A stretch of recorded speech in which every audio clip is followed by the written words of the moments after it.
You're welcome back. This is Newsfile. It's your most authoritative news analysis platform with me, Samson Ladi Anyanini. And we'd like to know about your measured lockdown experience on day 5. So send us your messages and tell us the experiences that you have gone through and how you are trying to make the most of the circumstances, or what is it that is needed that is not available and what can be done. We're looking and asking whether there is imminent, total lockdown after the measured lockdown. And as you know, the world has been gravely affected so far, and Ghana's numbers, we continue to count. So is that imminent? But more importantly, how can our economy fund such a situation if we ever got there?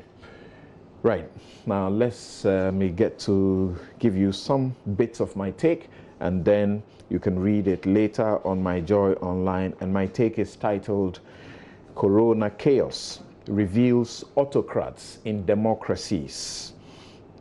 And as you know, it's been known for only about 3 months, but over 1 million people have been infected by the virus, and it has claimed near 60,000 lives. America alone is projecting that it will lose between 100,000 to 200,000 people to COVID-19. That's how serious it is.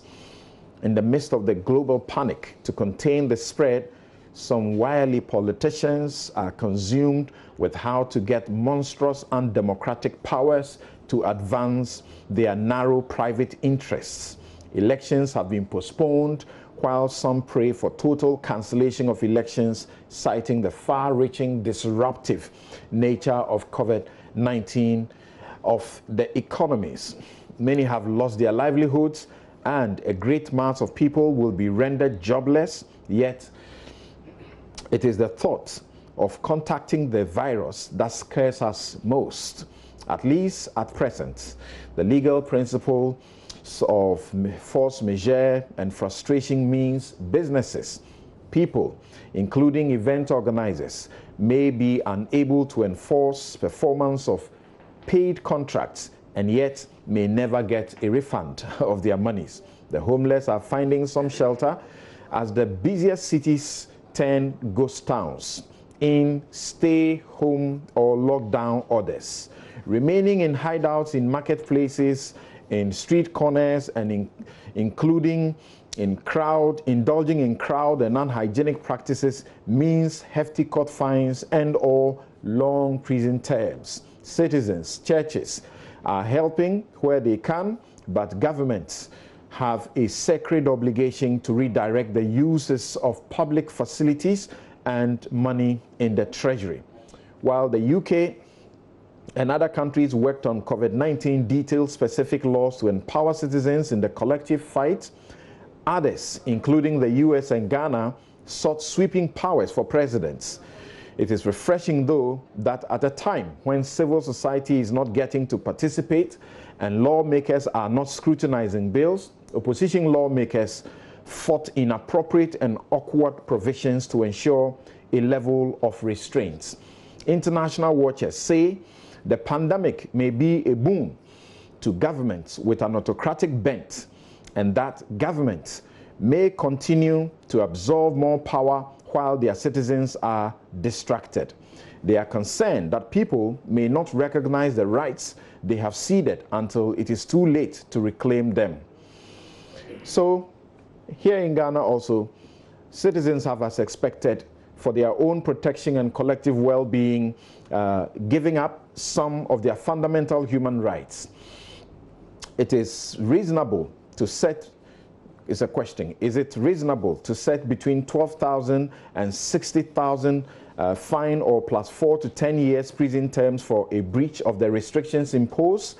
That's a question I ask. It is strange why anyone will willfully violate these measures intended for his protection.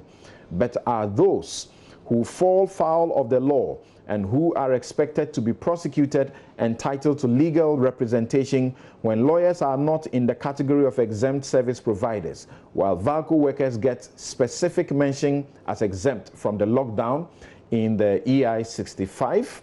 I have a number of questions, and I have a suspicion that another EI that's been presented or done and signed by the president may be a backdoor approach to do what the government cannot do and is not allowed by law to do. And it has to do with that EI that completely now invades your privacy as far as your use of your mobile phone is concerned. All your mobile data, transaction and wallet details, merchant code, bank details, practically your every private transaction details, the telcos are being compelled to disclose to the government. If you read the law, it does appear it does not allow this. And I invite all of you to read that EI so we can look at it further.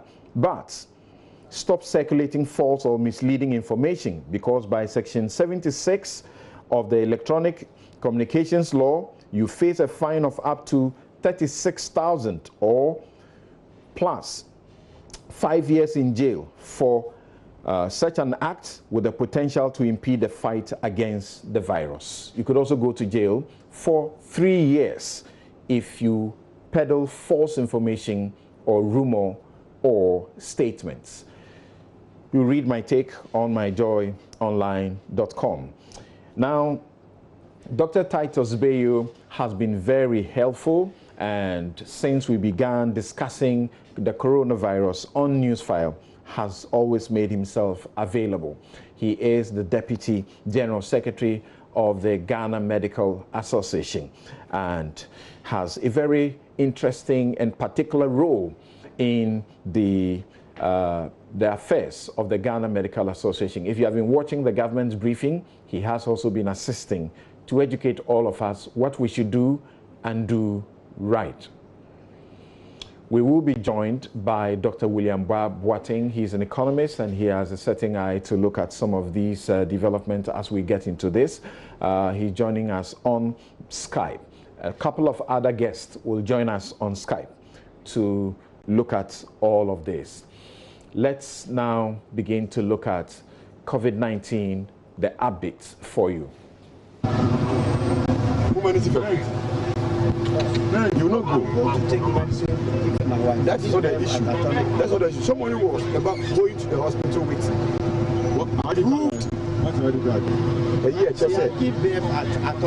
The security agencies have over the past 4 days been implementing the restrictions imposed by government, with some areas recording incidents. This takes the form of many not obeying the restrictions or allegations of abuse. Information Minister Kojo Oponkroma addressed the issue. The Ghana Police Service, leading the joint security operations, under instructions that persons who do not comply with these restrictions don't have to be beaten or subjected to some inhumane. Ghana's recorded cases currently stands at 204, with 5 deaths and 3 persons in critical condition. Director General of the Health Service, Dr. Patrick Abuaji, gave this update. People, there are 3 of them who are getting oxygen, and we are informed that they are getting better.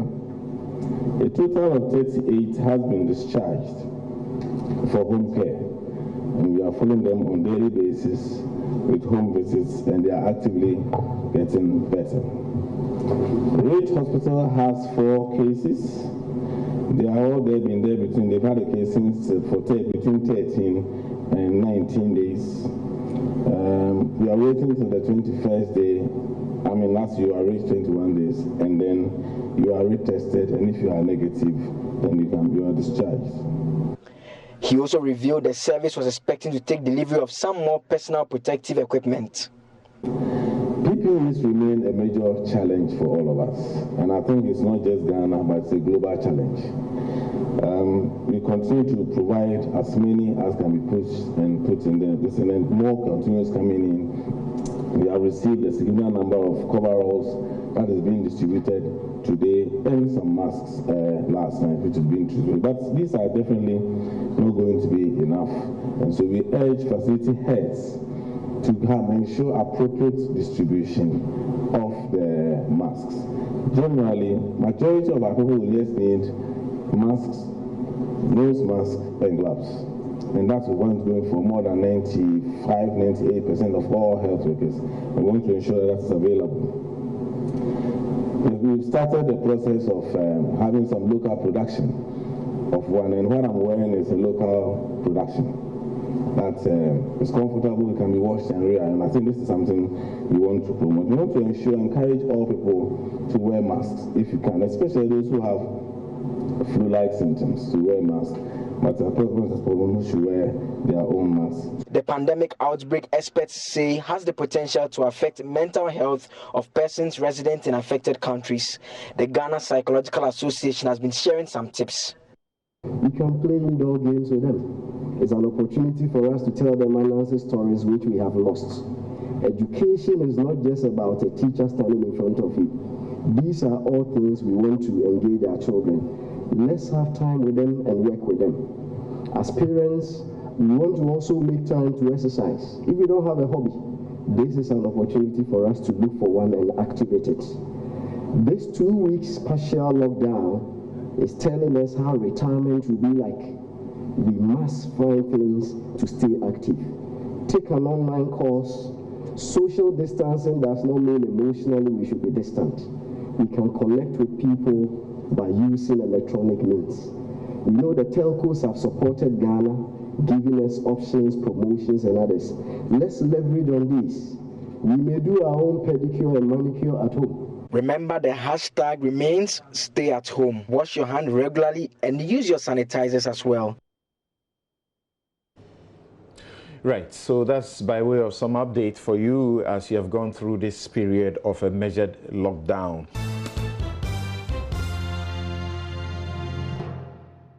And we'll be asking the question, as I said earlier, whether or not a total lockdown may be imminent, particularly for some particular places. And in the studio, once again, is Dr. Titus Bayo, Deputy General Secretary and member, Infectious Diseases Committee of the Ghana Medical Association. He is one of the people, first responders at the front line of what is going on. Also, will be on Skype is Professor William Bar Boateng, Head, Department of Economics, University of Ghana, and Director and Senior Fellow, International Institute for the Advanced Studies, University of Ghana, Legon. But right now, on the phone is the Honorable Finance Minister. Thank you very much, Mr. Ken Oforiatta, for joining us on Newsfile this morning. Hi, thank you. Good morning, Samson. How are you? I'm very good. Now, whilst we are in... I hope you are wearing a face mask. Yes, I'm getting there. The doctor just gave a bit of advice to all of us, even within this space right now, and I'm going to start implementing that. I would have imagined you said it on CNN yesterday as a news person. Right. You know, Trump says he's been advised that face masks are good, but he won't take that advice. I don't know why. All right. So whilst we sit at home and try not to move, and like the president said, you know, the front line is our front door. You have been very busy risking and going through what may be necessary to secure our safety. How has this period been for you and the Finance Ministry? I mean, I guess truly, Samson, I remember coming to your studio, but I think we've been, you know, as a country, well led or blessed because we were, you know, able to go to market in January to issue a 3 billion euro bond, and immediately the market got shut afterwards. So you can imagine the predicament we are in. So we really sort of had a buffer and at least a stable mental state to be able to confront. So when the president then moved very quickly that we should find $100 million for preparedness to do that, at least we certainly had the savings to be able to do that. But the Minister of Finance, given our sense, what has happened in the Bible with regards to Joseph and how the hunger could go on for a long time, decided to move very quickly to the World Bank to see whether we can replace whatever money we have. And then something we've been successful. On Monday, $65 million was brought in to shore us up. And then next week, Monday, another 35. So we would have recouped all of the $100 million that we have. In addition, in doing the analysis, it was quite clear that we're going to lose some 9.5 billion cedis through loss in petroleum revenues, import duties, domestic taxes, etc. So we also quickly moved to seek some support from the IMF with regards to the rapid credit facility.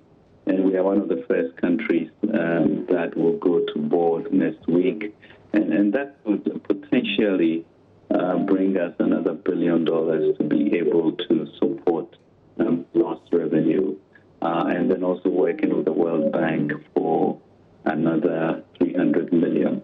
So the question, then we looked, we also, fundamentally looked locally, and we had some $318 million in our stabilization fund.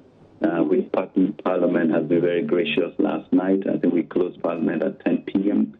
Very hard-working members of Parliament, and that was approved for us for it to go to the contingency fund, and then we will work with the Finance Committee to get those that $200 million odd to support the sort of stimulus package that we have. So it's been a lot of running, but the men and women at the Ministry of Finance have been extremely diligent. It's just a point in history, and we all just have to shore up whatever we have to do, where we've been placed to do the best for the Republic. The president says that you know how to bring the economy back, but what you do not know is how to bring back lives that are lost. You clearly are looking to spend a lot. Already we have the Kayaye, group of Kayaye who are trying to run away, as it were, to their homes because they are homeless, have exposed what we find will be one of the challenges. Homeless people will need to be fed. We have been told about plans that the government intends to roll out to benefit, everybody else. We know elsewhere people are staying home and yet they will be paid. Looking at how much you are going to pump into the economy over the period, what are your fears about sustaining the economy in the midst of COVID-19? Right. I think the president's statement says all with regards to the government's priority. Something you recall, in our very first budget, we did talk about the preferential option for the poor being the undergirding philosophy going forward, which led to the abolishment of a number of taxes and also moving towards senior high school education, because fundamentally the wealth of the country is in the people. So President is just really reminding us as to who we are, as a society. Yes, the indices indicate within 3 years that we have managed the economy as competently as anybody could have. But in the end, what is this all about? But it's about people. So even as we look at the contraction that we are going to see, because we are going to have a GDP growth which is projected at 6.8%, moving down to 2.6% and possibly 1.5, depending on the intensity of the outbreak.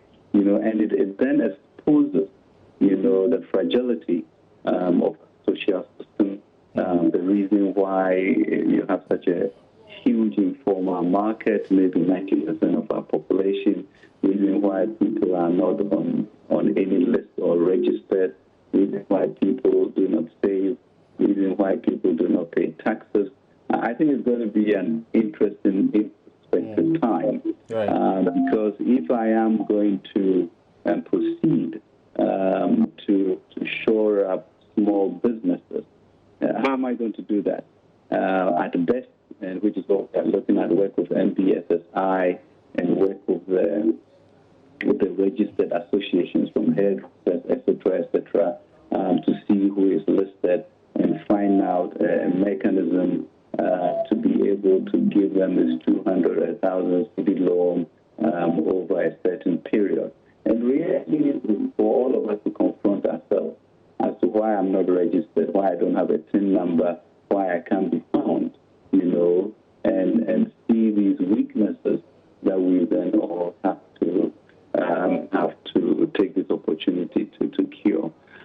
So for us, yes, we're going to do our best with regards to the data that we have and the channels that we have to be able to transmit this type of support. Right. But it is going to be a challenging period, and we're going to try and look at the record of telephones to see the level of poverty. We have, I think, about 24% of our population that earns below 1,700 CDs a year. And that's about something 7 to 8 million people. And these are all, in a sense, private entrepreneurs who go out each day to earn and therefore be able to have sustenance. So what does a government do? A government that has run a budget deficit for the past 20 years. You can't conjure up, money from somewhere. You don't have a currency that people trade around because you're also dependent on the foreign exchange market. Yes. And so what level of quantitative easing or whatever you call it can you do? So it becomes, in a sense, quite laughable when educated people ask me about that, when they know the fact that A, we don't have savings, B, people are not paying taxes, C, and so we're going to scramble, but as usual, I'm sure we'll find the creativity to find a way, and we are a bit ahead of the curve. That certainly is such a huge dilemma, and many countries are facing the same. The U.S. alone, only in March, is recording in excess of 700,000 job losses. Unemployed people. We know that similar situations are happening across the globe because of this particular disease. And when people are not being called upon to pay tax, how does the government make money to take care of them in the circumstance? Yet must people expect what you may call the helicopter funds or helicopter money, where you are going to make direct, non-repayable monies available to them? Are people going to get any tax holidays? What relief are the utilities people going to get for utilities, ECG and water, all of that? Yeah, I think you are asking, in a sense, for a Santa Claus package when you know the limitations of your own economy. So the question really is, within the basket of what we have, what is the prudent thing we can do so that we are alive for tomorrow? Okay, and that is what we are putting our minds to. If you see the issues in terms of where we are going to find resources to support, I think we than any government is going to do that. There are three things. First of all, you need to take care to make sure that people have food on their table. Secondly, you somehow need to get small businesses and micros working because that's the bulk of our people.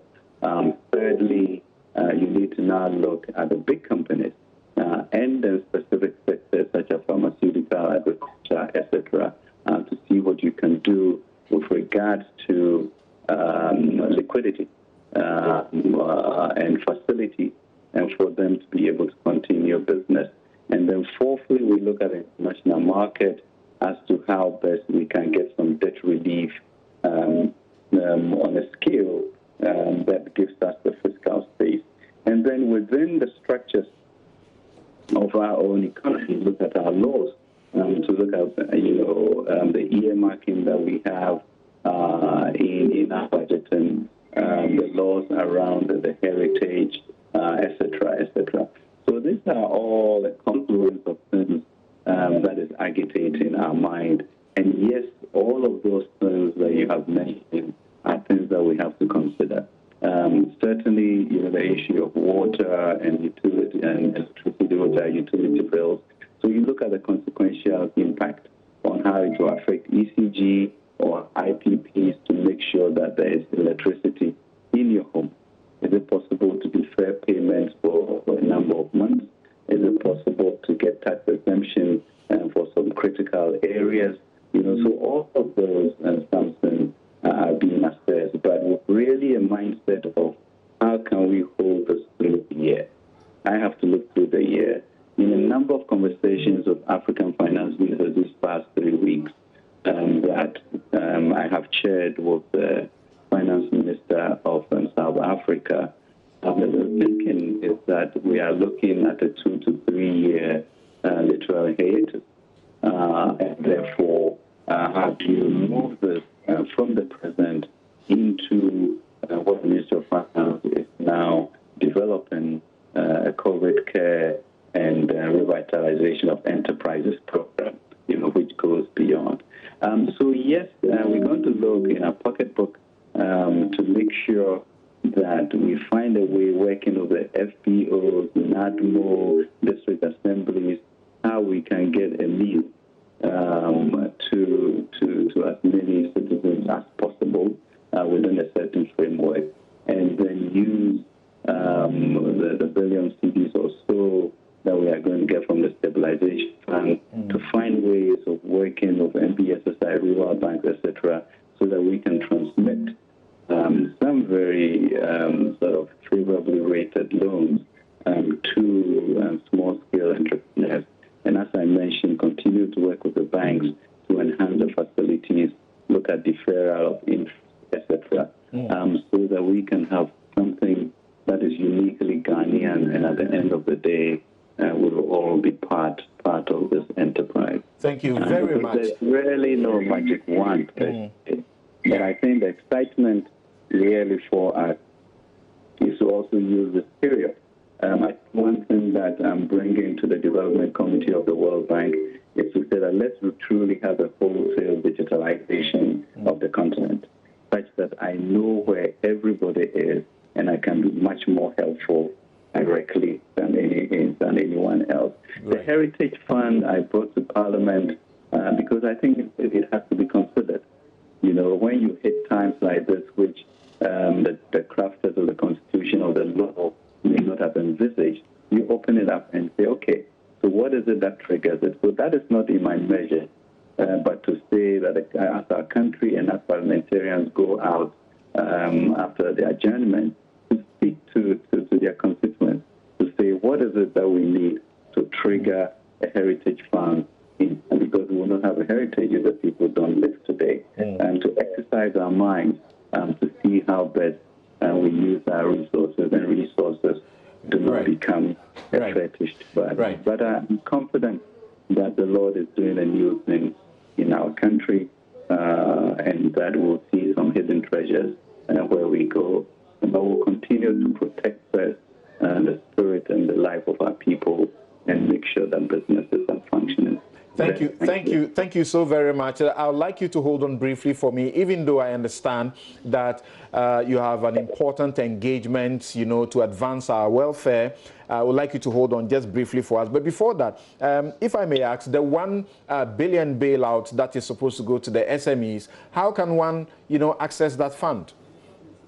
Yeah, I think that I did allude to the fact that we're going to be working with NBSSI and the rural banks, Ghana Commercial Bank, and the Consolidated Bank because of the reach, and then work with the trade associations with the Minister of Trade and Industry is getting, you know, the list of them. Then we'll figure out a way in which this can be transmitted, that will get to a majority of those people.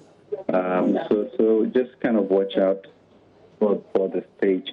A lot of work, once the thing has been approved by Parliament, is going to go on to see how quickly we can get our micro and SMEs working. All right. So please indulge us briefly. Let me speak to Professor William Boateng. And I want you, having listened to the Finance Minister, what do you think, how do you assess the situation and the dilemma and the difficulty that he and his team face, and how do they stimulate production and move the economy out of the threat of recession?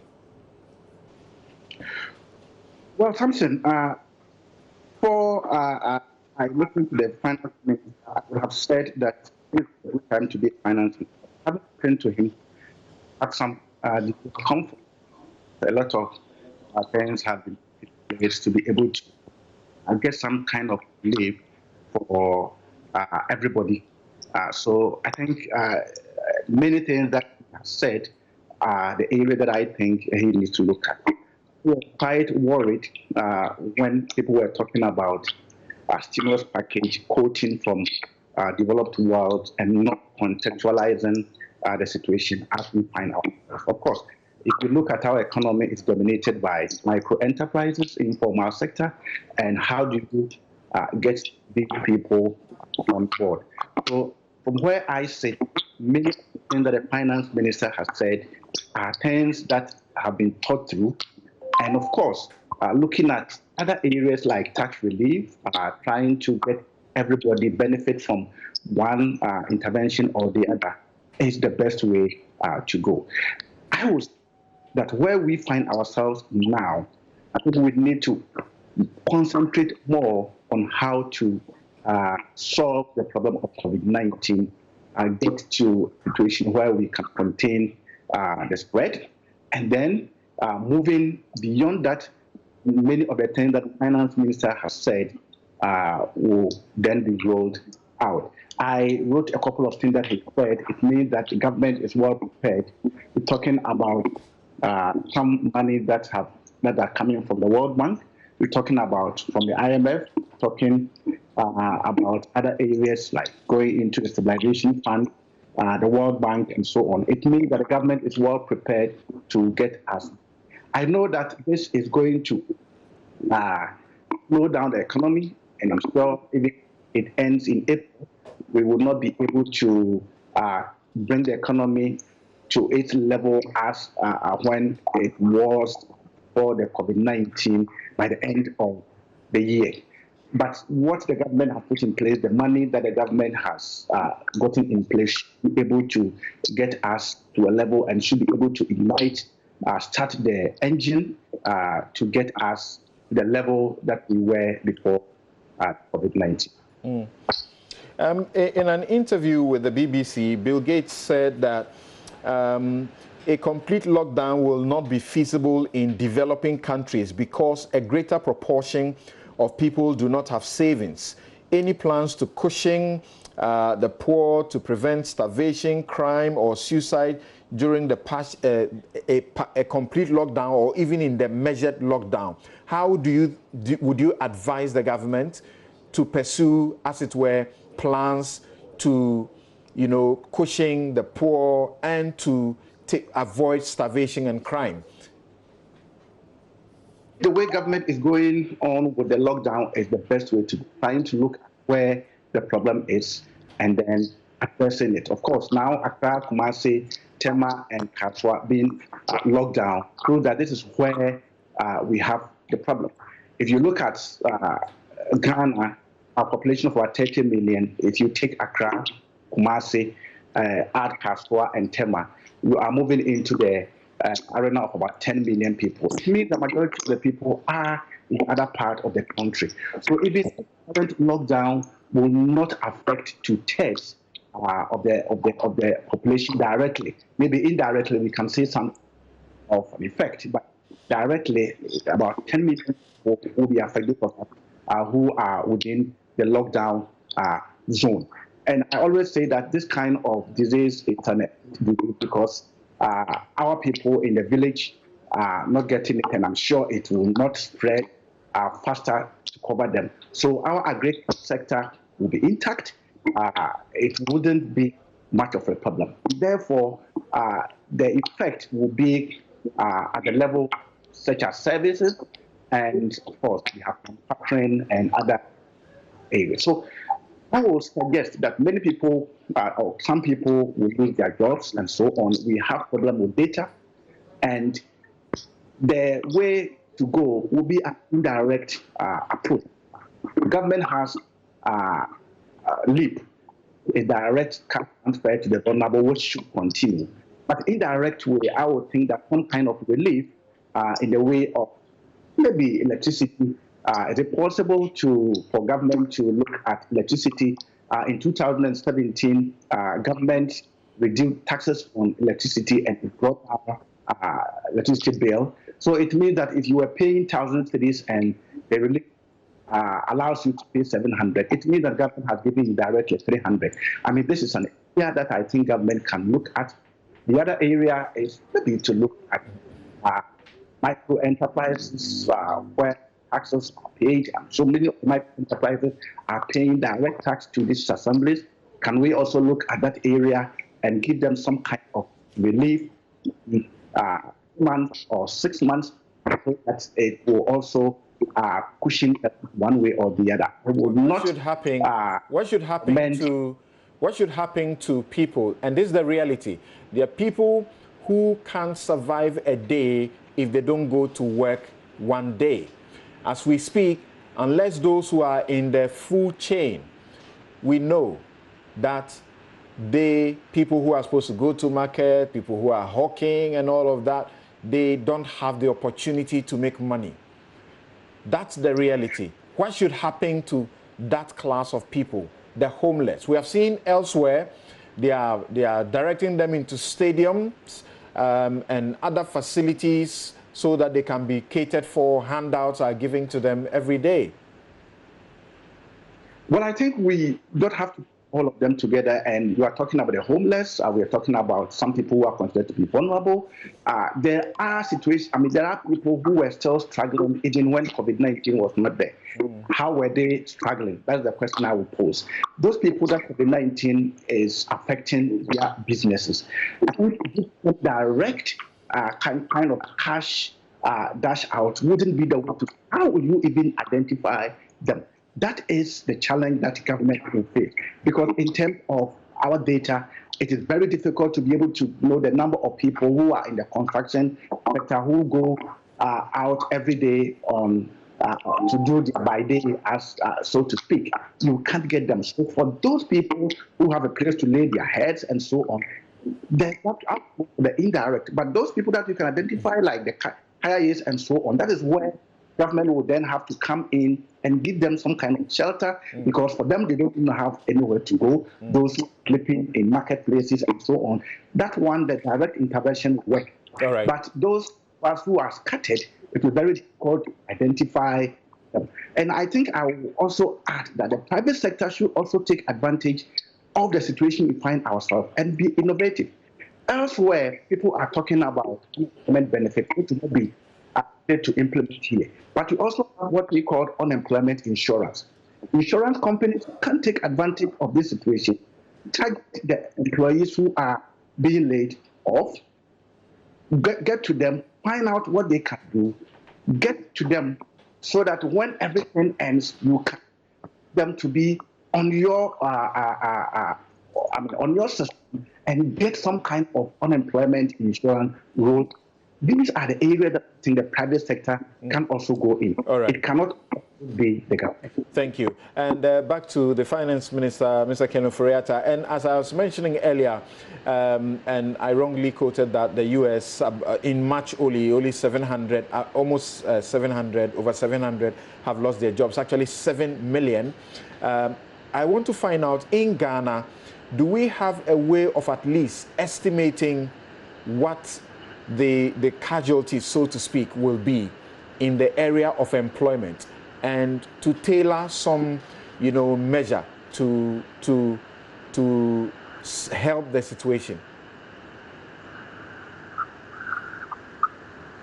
Yes, Mr. Ofori-Atta. Yes. Can you hear me? Yes, I can hear you clearly. Great. Thank you very much, and thanks, Prof, for the light you've thrown into this and some of the ideas. As I mentioned earlier, and the professor did mention it, data is a problem. We just got through Parliament yesterday, actually, a $150 million project to support GSS for data. And then we're also going to have, God willing, the census this year, which will be targeted at also answering those questions. And my issue about digitalization is just going to be crucial. And really, we ourselves, in terms of our own honesty and integrity in how for all of us to become formal, especially in these circumstances. So yes, under 1,700 CDs is some 7 to 8 million people. And those are people who sort of earn income on a daily basis. So what do we do? I mean, we look at the various trade associations as a channel for that and see how the package may be able to help. But I think first and foremost, you did mention the issue of starvation, as Bill Gates said, and the professor did give quite an answer. I think the agricultural food chain will continue because even in the lockdown areas as Accra, Kumasi, food is allowed to come in. And we're very particular about our own sociology, and therefore in keeping the markets open with the expectation and a sense of thinning out so that, we won't have that type of crunch that is happening in the West. And now between NADMO, gender, finance, local government are putting together plans to see how we can deliver food to certain centers, working closely with the FPOs. So we are crafting our own sort of channels to see how, at the very least, there may be a source for a meal that you may not find. And I think that will be helpful as we then still keep our eye on the issue of micro businesses and also the big businesses. And the big businesses, I must say, are doing well. Kempinski, for example, has gotten a drop of occupancy from 7 to 20%. And even though they've let some people go home, they are continuing to pay them. And then it brings to sharp relief the issue of unemployment benefits and how we've never contemplated. So this will generate some thinking as to further protection of our people going forward. But Samson, this is an apocalyptic experience of no mean proportion.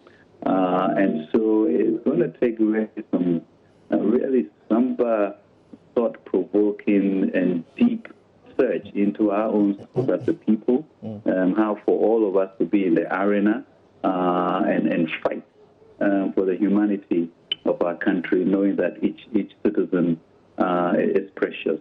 And I can guarantee the President's statement was clear, and we at the Ministry of Finance are doing everything we can to make sure that we come out of this in a good way. But it is difficult, and we're going to need the media, especially in terms of encouragement, in terms of hope, in terms of the resilience of our people, where we've come from and where we have been, the stability that we were just enjoying before coronavirus came around, and say that no, the Black Star will continue to shine, and with God on our side, this is going to work. I am humbly optimistic, and I just know that the people of Ghana will rally to make this. And I think our leadership is really clear. I mean, the Africans and the world is just pleased with how our president has managed the situation so far. And the key is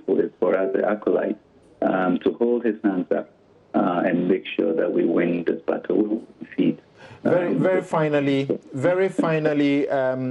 using the Kempinski example that you gave, and I think yesterday you disclosed that they are laying off as many as 85% of their workers. That's 340 out of the 400 workers that they have.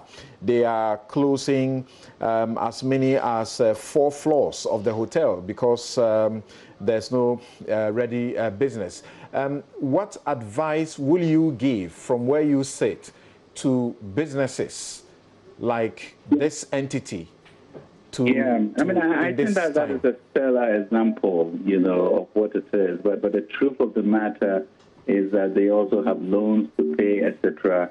And therefore, the discussions with banks about deferral, looking at if therefore, they maintain workers, what type of tax relief do you have at the end of the day for them, so that we work hand in hand, and tax exemptions for those important critical items that we need, and using that opportunity to boost our pharmaceutical industry and our agro-processing industry.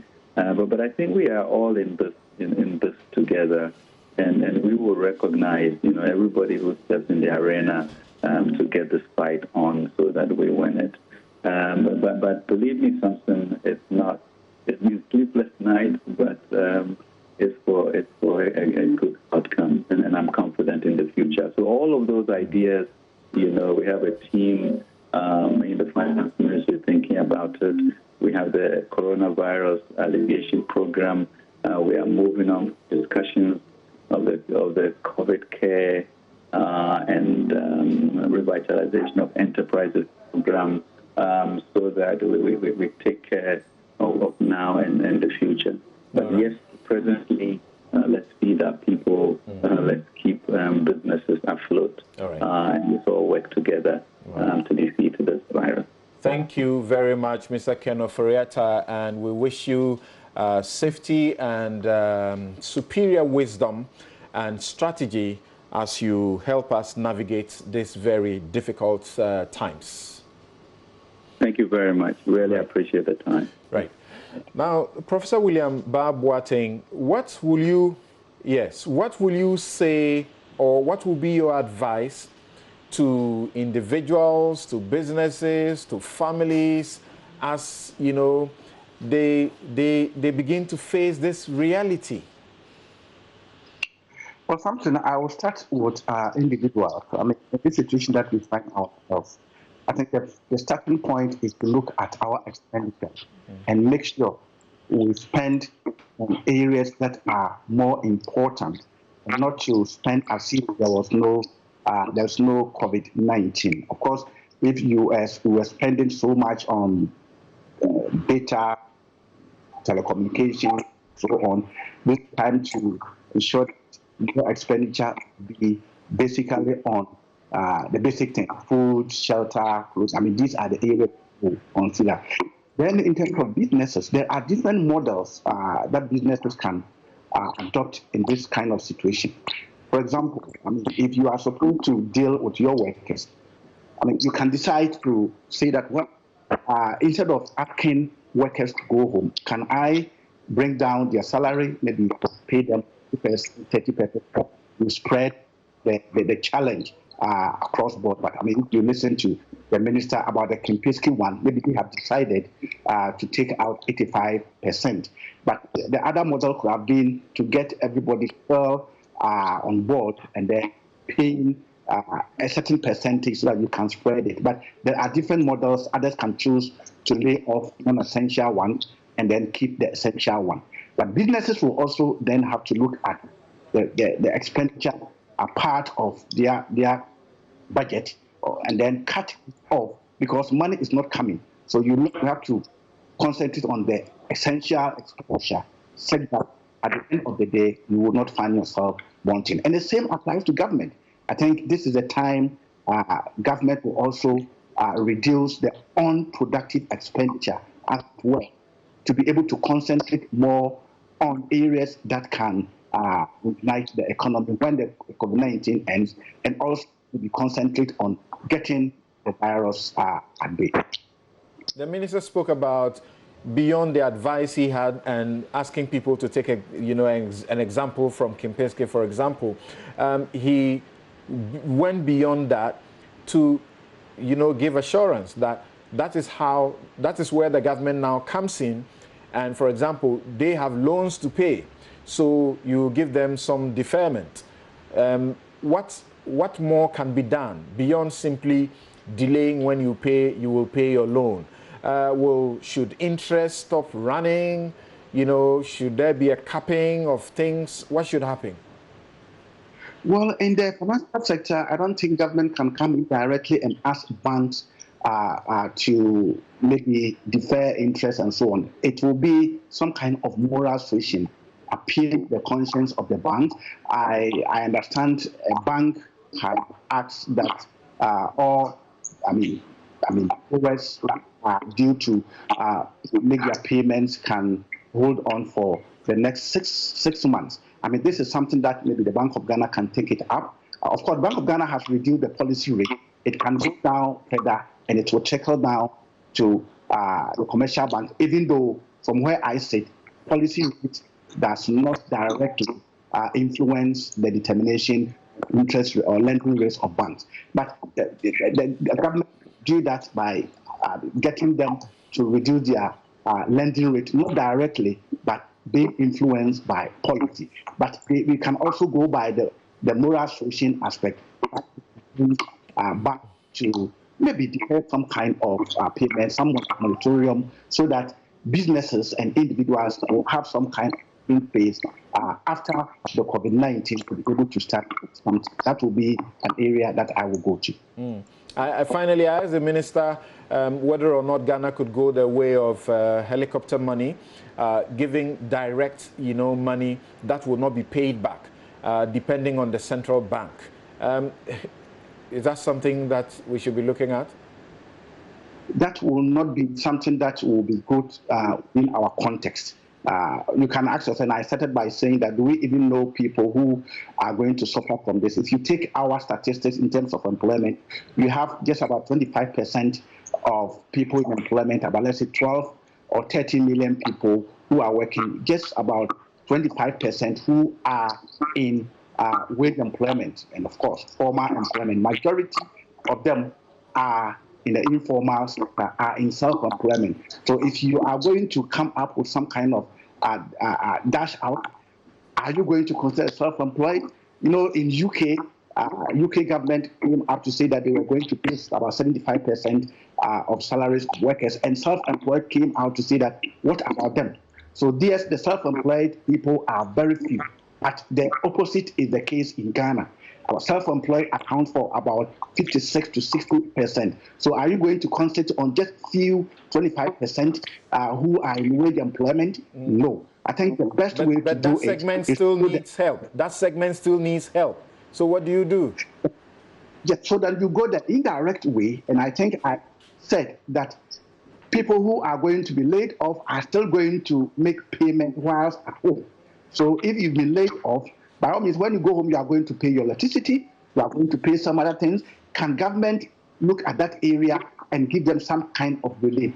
That indirect way will be the best, because the orange seller who is not selling, or let's say the second-hand clothing seller who is now asked to stay at home, about that, you cannot also give direct kind of cash dash out to that person, because he is not in wage employment, because you've not been able to identify that person in the data. So the best way in our context is to do the indirect way to benefit almost everybody. All right. Thank you very much, Professor William Ba Boateng. They're also helping us with the economic analysis of the situation that the whole world is facing, and Ghana not left out. Thank you very much. Wish you safety as you go about your business. Right, we'll take a break here, and when we return, Dr. Titus Bayo will take his time and take us through what is happening as far as the disease and its spread in the country is concerned. We have been able to make contact tracing to a huge number. Is that good enough? We are seeking to make some sort of, mass testing. It's a limited mass testing, you can say. What is the purpose of that, and what will it achieve? We'll be right back.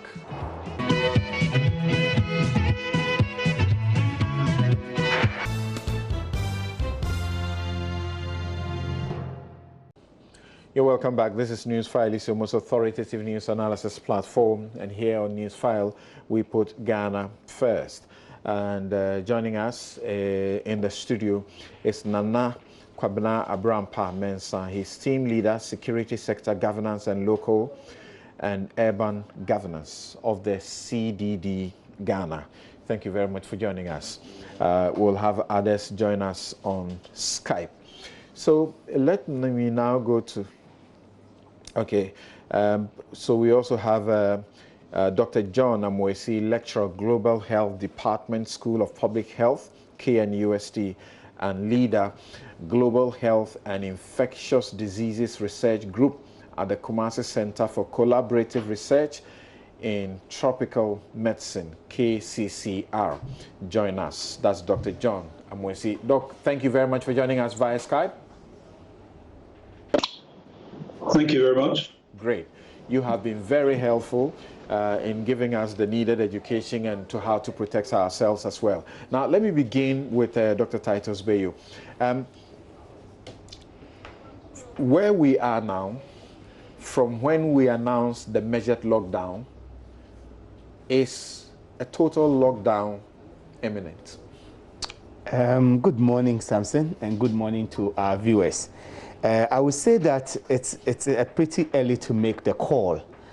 We need a lot of sound epidemiological data to make that call, and I think we are reviewing the data. Some of the information that may inform that call or otherwise will be the increase in cases and the trend of the cases. If the cases continue to be in the areas of the lockdown and they are under control, then it wouldn't be necessary to escalate further. So I think pretty soon a lot of analysis is being done, and when that data is complete, the president will be advised appropriately. But I think it's too early to project that a total lockdown is imminent. I think it's too early. Right.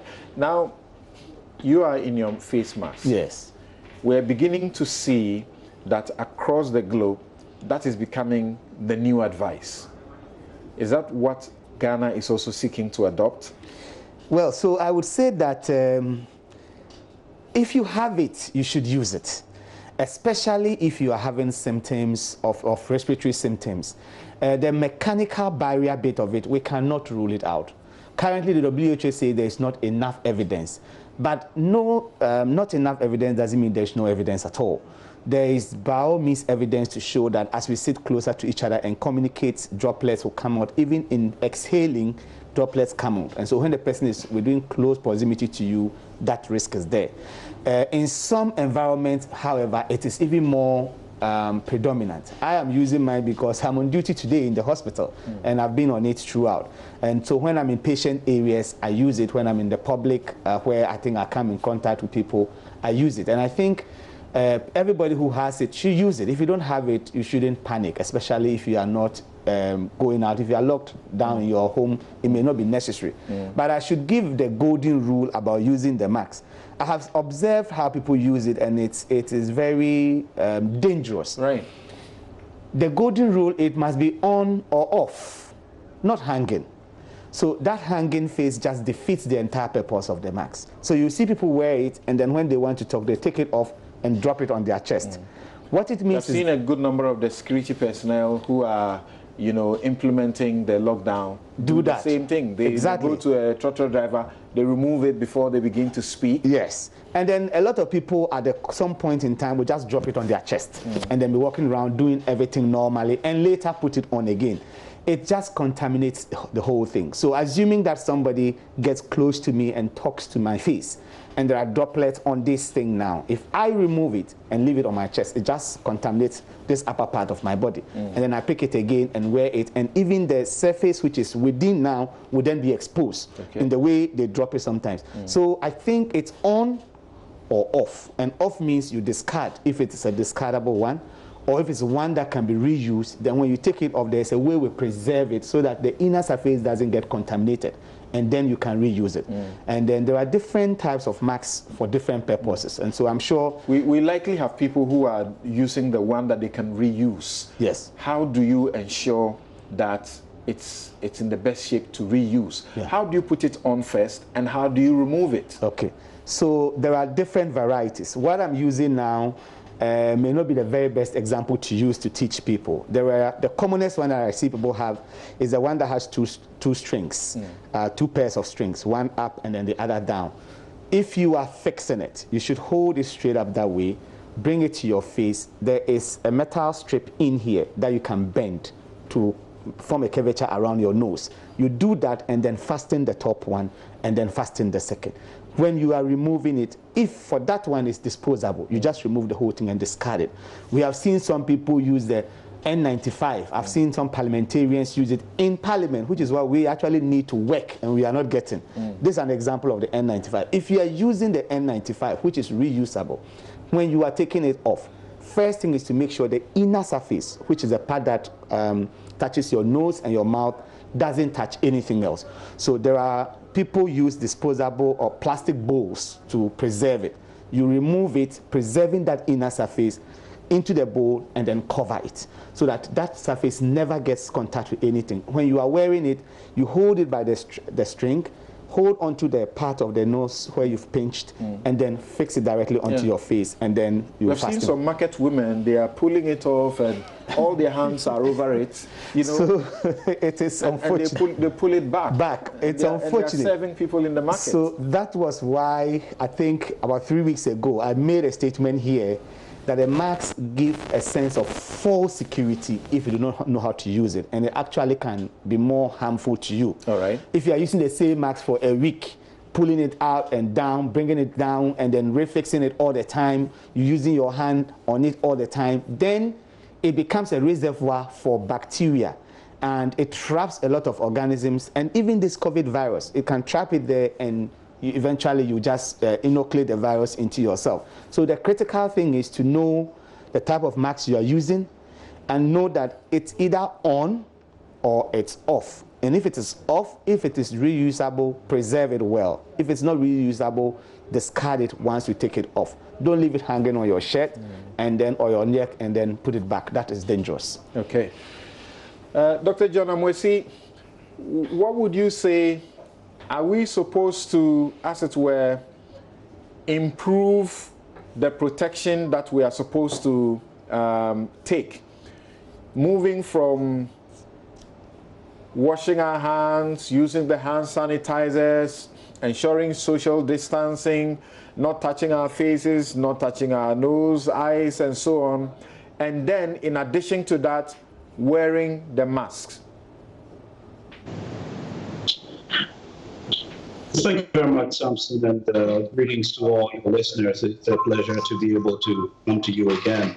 I think the submissions by Titus are really in line with the current global thinking around ways to prevent the spread of the disease. And the advice regarding hand washing, the advice regarding the use of masks, which is not yet very explicit by the WHO at least, and other measures is really important. We continue to engage in these. Now, it is two things, consistency in doing these things, and also ensuring that the greater majority of our population are following these guidelines. Because what would happen is that if, for example, you and Titus in the studio right now, if you were doing your best, doing your social distancing, doing your hand washing, using your sanitizer, using your mask, and so on, and Titus was not doing that, what would happen is that it would negate entirely your efforts. So the more we all do this, the cumulative benefit to the entire population is huge. And this has been proven by research. I can speak a bit to the mask issue, and there's a raging debate in academia, in the public health world, regarding the utility or otherwise of the mask. There is some evidence. For now, it looks like there's more evidence tilting in the direction of the utility of masks. But from a public health standpoint, what we argue is this, that while it may not be fully conclusive as yet regarding the utility of masks, there is more to gain if it was effective than not to use it. Some people argue that the use thereof, if inappropriate, actually increases the risk. This is another argument. But the current thinking of the position right now is that if there is something to benefit from it, let's use it. And I can tell you from where I sit that the evidence is tilting in the direction of masks being useful. I would personally, and again, I say this personally, not be surprised if the WHO within the next week or so, even a couple of days, comes out to say categorically that the mask may be useful. But again, let me reiterate, this is my personal view. What do you say about the measured lockdown so far? There are experts I have listened to who seem to suggest that 2 weeks is just not enough. Yeah, Samson, this is an issue that is very dicey, and you know, the first time I came in your program, I mentioned that we will applaud all efforts by the stakeholders, government, and others at addressing this problem. And where we need to criticize, as an academic, I will not shy away from criticizing. I believe that the 2 week lockdown is insufficient to achieve any significant gains. I think it was a good start. Maybe it was a measured approach. Let's see how this 2 weeks is going. Is it working well? If it's working well, we push it a bit further, or we titrate it a bit differently in different places. But on a general scheme of things, 2 weeks would be insufficient to achieve any significant gains. In fact, you might not be able to measure any significant gains. And if you watch what's going on all over the world, in especially Spain and in Italy, what they saw after the lockdown was actually an increase in infection rates and actually an increase in deaths. This does not suggest that the measures are not working, because it's only after about a month plus that now you can see a decrease in infection rates, and even in Italy now a little decrease in the death rate, even though in Spain actually the death rate is not changing very much. So this should tell you that it takes time for a lockdown to be effective, and the one thing that must go along with a lockdown, of course we've mentioned this ad infinitum, is the testing. If you don't combine this with the testing, then your lockdown is pretty much inflicting economic injury on your own self without any gains. So we knew at the time that we were locking down that we had what elsewhere they would say is quite a bit of an insignificant number, even though an earlier lockdown measured would have been prudent, using the hotspot. Now we know that we have gone to 205, and there are certain places that at the time we were choosing the places to lock down had not had recorded an infection. Now there are new places that have come on board, correct? What should we do? Well, that's another really great question, and you invariably provided a sneak peek into what the answer would be when you said some places have not recorded. The key word there is recorded, which is we have not seen, we do not know, but it is clear that the probability is there. And in fact, the evidence that the probability is there is that even though the lockdown was in place in places like Accra and Kumasi, we saw cases pop up, or we've seen a case pop up, at least most recently, in the Upper East region. So that should tell you that we only didn't have the eyes to see. Now, if even after a lockdown in these two places, we had a case popping up in a place that did not have a lockdown, and so to speak, is not interfacing with either of these two places, it should give you a sneak peek into what might be happening in the places where we know there are cases, even if there was not a lockdown. So I think there's sufficient evidence to show that the lockdown is necessary, but the key is that it must be combined with all the efforts that would help us to identify the cases. So far, we're hearing that testing is going on. They're trying to identify contacts and all that. This must be ramped up in order to make sure that the lockdown is as effective as possible, and also we can achieve the objectives within the shortest possible time. And what do you say is the purpose and usefulness of the limited mass testing that is going on in Ayawaso? Well, yeah, I'm not proximal to that activity there, but what I can tell you from my understanding as a scientist and as a medical doctor also is there are limitations to how much testing we could do. We have limited resources, and when you have limited resources, you've got to be very careful the way in which you use them so that you can get, as we say, the best bang for the buck. It may not be the loudest bang, but at least it's worth what you put in. So we clearly do not have enough tests to cover the entire Iowa. So what do? You try and limit these tests to those places, those areas, or that circumference within which you anticipate the highest numbers. And I think that is what is happening when you have limited testing. If we had our way, it would be great for everybody in this country to have a test when they want it. That's not happening anytime soon. When I say soon, definitely not within the next couple of weeks. Maybe a month or two down the line, tests will be widely available globally, and we can do this. Anyone who wants a test, go for one. But for now, limited testing is the only option. This must be done carefully, must be done scientifically. It may not come across beautifully in the eyes of the beholders, but the science is working behind it, and I hope it's being done right. Right. Now, Dr. Abeyu, yes, we have Sheila Abeye Bakman, who is in charge of the police public relations directorate. She will join us to share with us how things have gone so far. There's Nana Kwachi, who's been writing in very simple language to educate people, and he says that the lockdown will not reduce the total number of people who will end up getting infected. In the long run, either if a vaccine or cure is not found before it is over, fewer people will be infected and new cases will appear less frequently in the enforcement window. But there will still be some ongoing transmission. It will simply take a much longer time for everyone to get infected because movement is more limited and contacts less frequent. What a lockdown represents in reality is a stalling tactic. It will limit the rate of new infections, but its effects will not be felt for at least 2 more weeks. When we lock down, we are simply saying we are stalling the rate of infections. And like you guys say, it's a numbers game. So is there not a good reason to spread the lockdown? Okay, so I think I would again make reference to the point the Ghana Medical Association made when we called for the lockdown. We called for a nationwide lockdown. People didn't understand us and we were criticized. And it was based on projections that we had done. And we noticed that, yes, you may have a few hot spots, but if you lock down, there are still people who may be in these other areas that are not hot spots. That will eventually show. It's just a matter of time.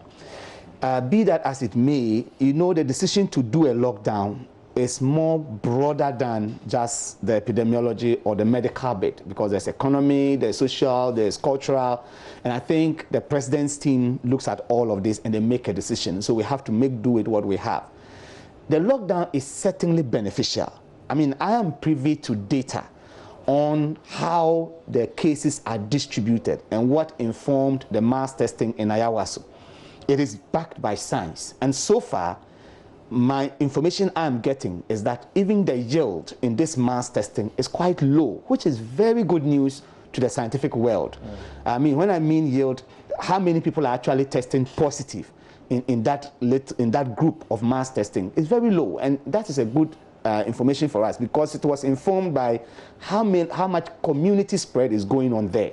And then they do this mass testing and the numbers come low. Indeed, the WHO says it, and we all know that when you lock down, what you do is essentially you buy time as a country to be able to organize yourself, because you reduce the rate of spread.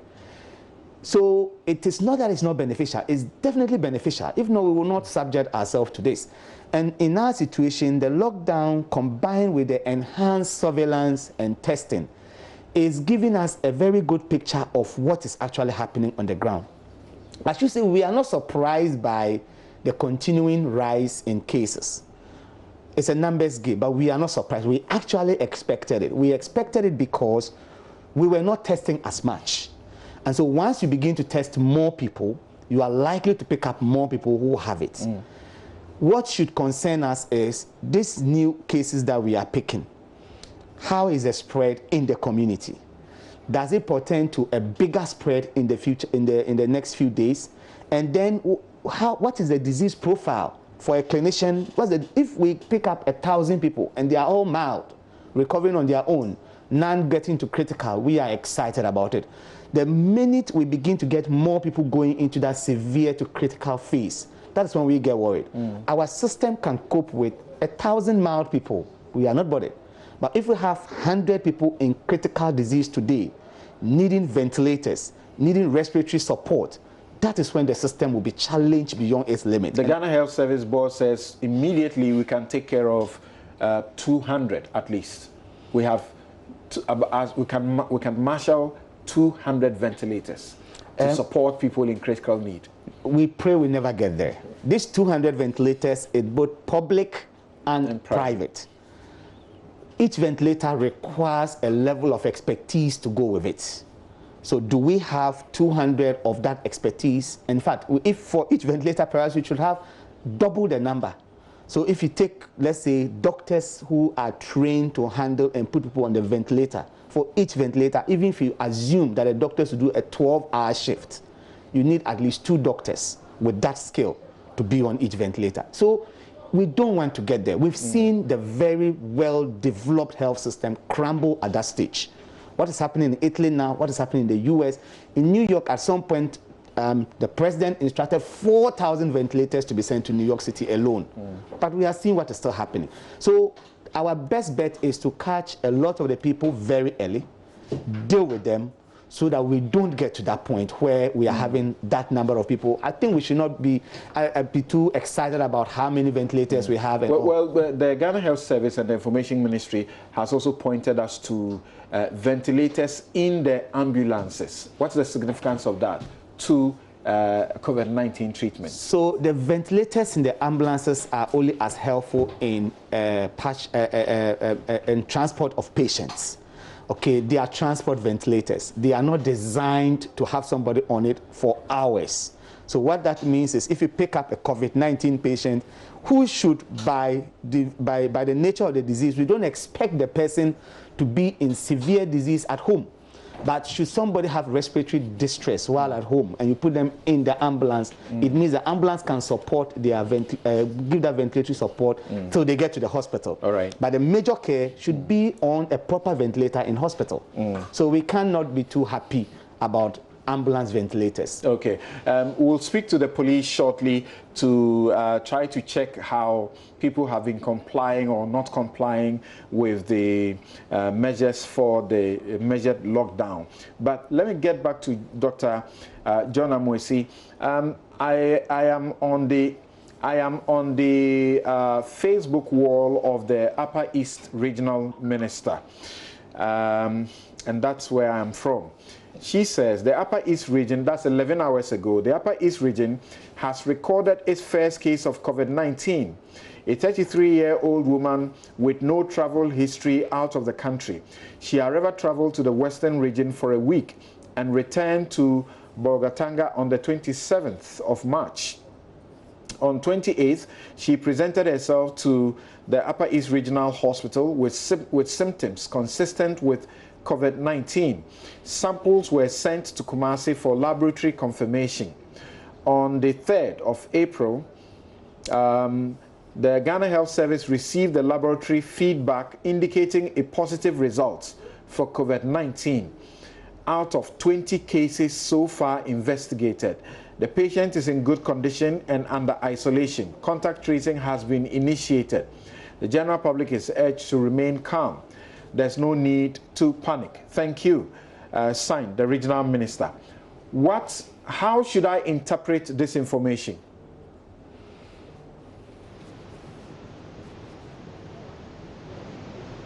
Yes, Dr. John Amwesi. No, sorry. Can you hear me now? Yeah. Yes, I can hear you. Great. So I think the information provided by the minister is really poignant, because if you try and dissect it, he tries to give you a history of the individual leading up to the diagnosis of COVID-19 that has been made. But in our science, in trying to understand the transmission of disease, there are a lot of things that don't allow us to see the full picture. And here he made mention of no travel history and no history of contact with someone who had the disease. Now, we have something called information bias or recall bias. That's another bias, which is the ability of the individual to recall where they've been, their movement. Of course, when it comes to travel, one could certainly remember if they traveled, outside of Ghana over the past couple of weeks. So that may not really be an issue. But remembering everyone with whom you came into contact is really difficult. How can she tell if she did not go to the same hair salon as someone who had returned from the UK, from Norway, from Switzerland, or from somewhere else at some point in time in the week? How can she recall all the people with whom she came into contact, and does she know the history of those individuals? And the science is telling us that already in the US, we're seeing about 20% of those who have the disease being asymptomatic. In Ireland, we have about 50% being asymptomatic. What that should tell you is that there may be a whole bunch of people walking around with the disease showing no signs and symptoms, and we may be interacting with them. This is, again, reinforces the need for the social distancing, or better still, the physical distancing. So we cannot tell. We cannot trace where she may have got this from. What we know is that she has it. And what we know is that she's at risk of transmitting this, and the right thing has been done by isolating it. What this should tell us is that this disease is real, and anyone is potentially at risk. You look at her history, and she seems, quote unquote, clean. It just shows that anyone can get this, and the right thing is done by all of us to ensure that there is this corporate overall benefit to everyone. Okay. What did you want to say briefly about that? She went to Takwa, then came back to Bolga, and she's got it. So what are we doing to these places? So what must be done? So my point is that it emphasizes that this is community transmission, number one. Number two, because we are not making public who the infected cases are, we only mention numbers and never individuals. So it is difficult for you, even the individual, to know if you've had a contact with an infected person. So usually that history is challenging. And it's one of the things we have been calling for the health service, not to disclose the identity of the patient, but at least make the data on the distribution of this disease available to the clinicians with a hotspot map to help us make the diagnosis. The person can say, I don't remember having any contact, but if he has gone to Takwa, we know there is a reported case, at least 2 cases in that part of a town, confirmed, who have been managed at home. We don't know who the other contacts are. So is it possible he has made contact with somebody who has and do not know? Okay. Again, the fact that there are asymptomatic people, like Dr. John mentioned, is a major concern. A lot of us will encounter people who have the disease and will not know. So we should just see the next person as a potential carrier of this disease. All right. And the state continues to take measures that it feels will help to protect this country from further spread, particularly with imported cases. To that end, the breaking news is that the President, Nana Addo Dankwa Akufo-Addo, has by a new executive instrument, EI 66, extended the closure of Ghana's borders by another 2 weeks, effective midnight. And the Information Minister, Kojo Nkrumah, says this is to ensure that the risk of importation of COVID-19 cases will remain curtailed while we focus on the enhanced tracing and testing program currently underway. And then, as he has done over a period now, he says we continue to thank essential service providers who are at the front lines of this COVID-19 response program. We also thank the people of Ghana for their cooperation thus far. This too shall pass, he says. Amen. Amen. Let's go to Sheila Abeye Bachman. And she is in charge of the Public Affairs Directorate of the Ghana Police Service. Thank you very much, Sheila, for joining us once again. Thank you, Samson. Right. And we are grateful that you made time to join us. I can appreciate that it's been a hectic week for you, as almost all media houses are pulling you here and there, asking you for an interview. It must be that difficult, isn't it? It is, but I mean, we are used to it. It's our job. All right. Okay. So, the compliance so far, and the police, together with its allied officers on the grounds, enforcing the measured lockdown. How would you assess the success or otherwise so far? From our viewpoint as the security services, we think that enforcement has been satisfactory so far. Compliance, let's say largely, a lot more people comply, but there are some cases where people simply refuse to comply, and they endanger themselves and endanger the larger society by being out there and by not observing the social distancing rule. But we have worked out a plan that we continue to adopt to ensure that people stay home, that crowded places like the markets, people social distance so that they do not endanger themselves and endanger all of us. Right, but how easy is it to enforce compliance, particularly as we know that there are many people, for example, who are in the food chain business who cannot show you, an ID card. There are people who are essential service workers who are going to work, as we have learned in the course of this week. They don't have ID cards. How is that working? Our approach is to engage by stopping and questioning almost everybody we see.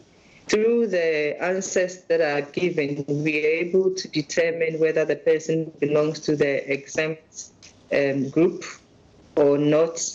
And then we also make them aware of the risk involved in being on the streets and in being in a crowd, particularly at the market centers. Those that we do not find any good reason for them to be out there, we return them to their bases, or we ask them to return to wherever they are coming from, meaning we do not give them access. And so largely we engage and we try to persuade. But where these things fail, then they leave us with no option than to arrest and prosecute. In the exercise of that discretion, is it not a very difficult thing to do?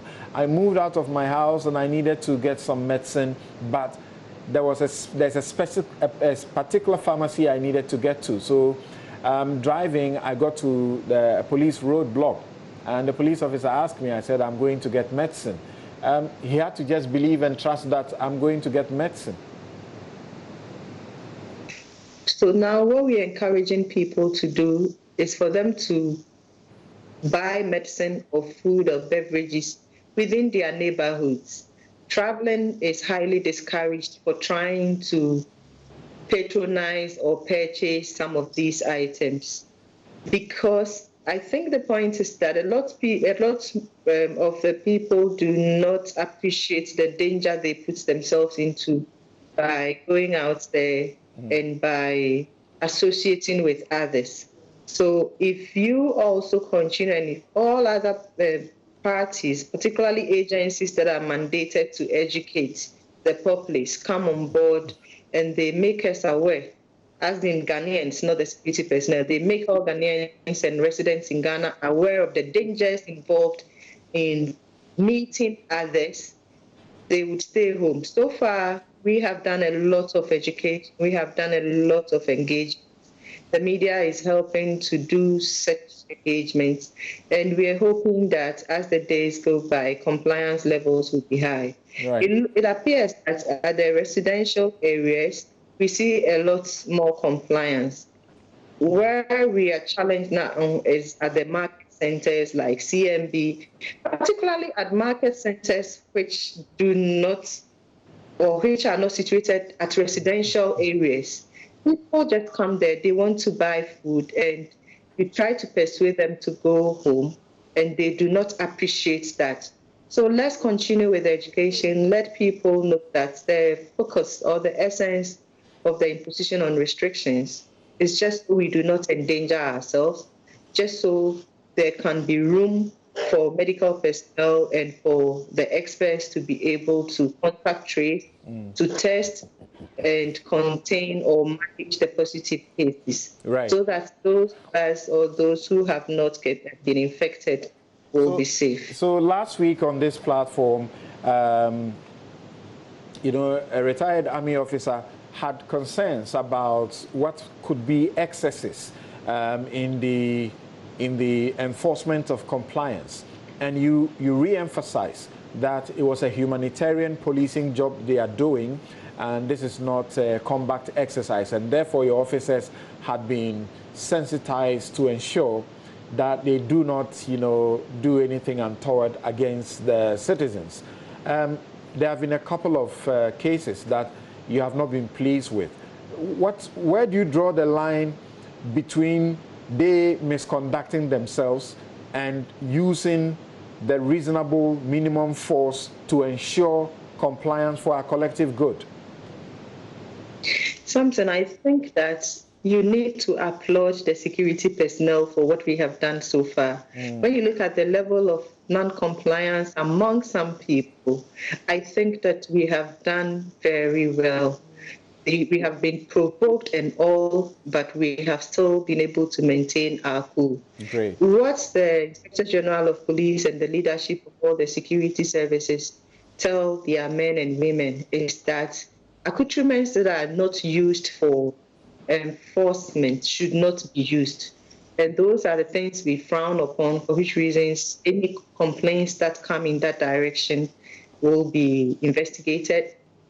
The couple that you mentioned, they have come to our attention and they are being investigated. But we are still focused on the exercise and the objective of ensuring that people stay home, people do social distancing, so that we can all be safe. And when you say there are some accoutrements they are not allowed to use as police officers or security officers, what are you referring to? And these are people who are already sort of endangering their lives by getting in the forefront to help, and you put them in further danger of, you know, being suffering brutalities. We have seen situations where civilians have decided to attack, you know, men in uniform, and so if you take away their protection from them, are you helping them? So it is important that you use your medium to tell people that they do not have to endanger the life of a police officer. I keep saying that if we are not able to defend ourselves as security personnel, whether as a police officer or as a soldier, then it means that we will have no energy or no life to defend others. So it is important for people to understand that they do not have to provoke a security personnel just so the security personnel will be will employ high-handedness only to either divert focus or attention from the objective of the exercise or to get the person into trouble. No. But like I said, such cases will be investigated. It does not, and it will not divert focus or attention from the fact that we want to enforce the law to ensure that we are all safe. Okay. Finally, what do you have to tell people yourself? What message do you have for them as you get in the front line with all your officers trying to assist in this direction? And of course, some officers whose work have been captured by the media or individuals are getting the needed applause. There's this army officer, is it Michael Infum, who was seen, educating people, being very, calm about it, and everybody else is applauding him. What will be your advice to your own officers and also to the public as you continue in the next week?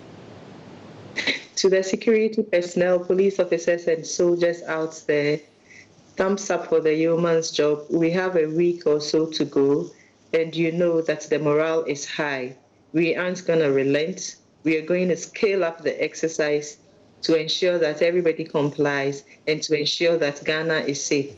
To the people out there who are listening, if you do not belong to an exempted service, or you are not an exempted service provider, such as an essential service provider, please stay at home for your own safety and for the safety of all Ghanaians. You do not know who may be infected, and you may not even know if you yourself are infected or not, and then you end up getting your family and friends infected and getting almost everybody else infected. So please stay at home as we security officers stay outside to give protection to the other frontline officers like the medical personnel to be able to provide the needed service that we need. Please stay at home.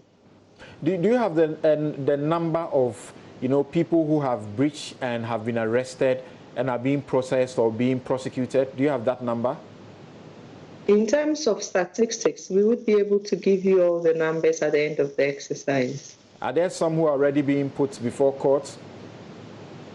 Yes, there are some that I know across the country, but I won't be able to put a figure to it. Okay. Very finally, I said finally, but very finally, this small bit, I say small, but it may not be small. Lawyers are not exempt. So those you arrest, how do you process them for court? They don't get representation. What happens? Lawyers, we have been told, essential service providers, we think that the presidency and all the players involved in this enforcement are aware that not every right of the citizen is being curtailed, or the impositions are on some restrictions and not on every restriction. And so the representation by lawyers is upheld. I see. I asked that question because it is the judiciary that is exempt, and the Chief Justice issued a circular, and in that circular listed the category of the judiciary that is exempt and clearly stated that lawyers are not exempt. That's why I asked. But thank you very much, Sheila, for all the good job you are doing, and we pray that you will be safe, and all your men and women, as you continue to assist this country navigate these difficult times. Thank you very much. Thank you, Samson. Right. Okay. So, yes, Dr. John Amwesi is still on Skype there. What would you say? There are some who say we are getting to a point where we are now likely to peak. Is there a science to that? Thanks, Samson.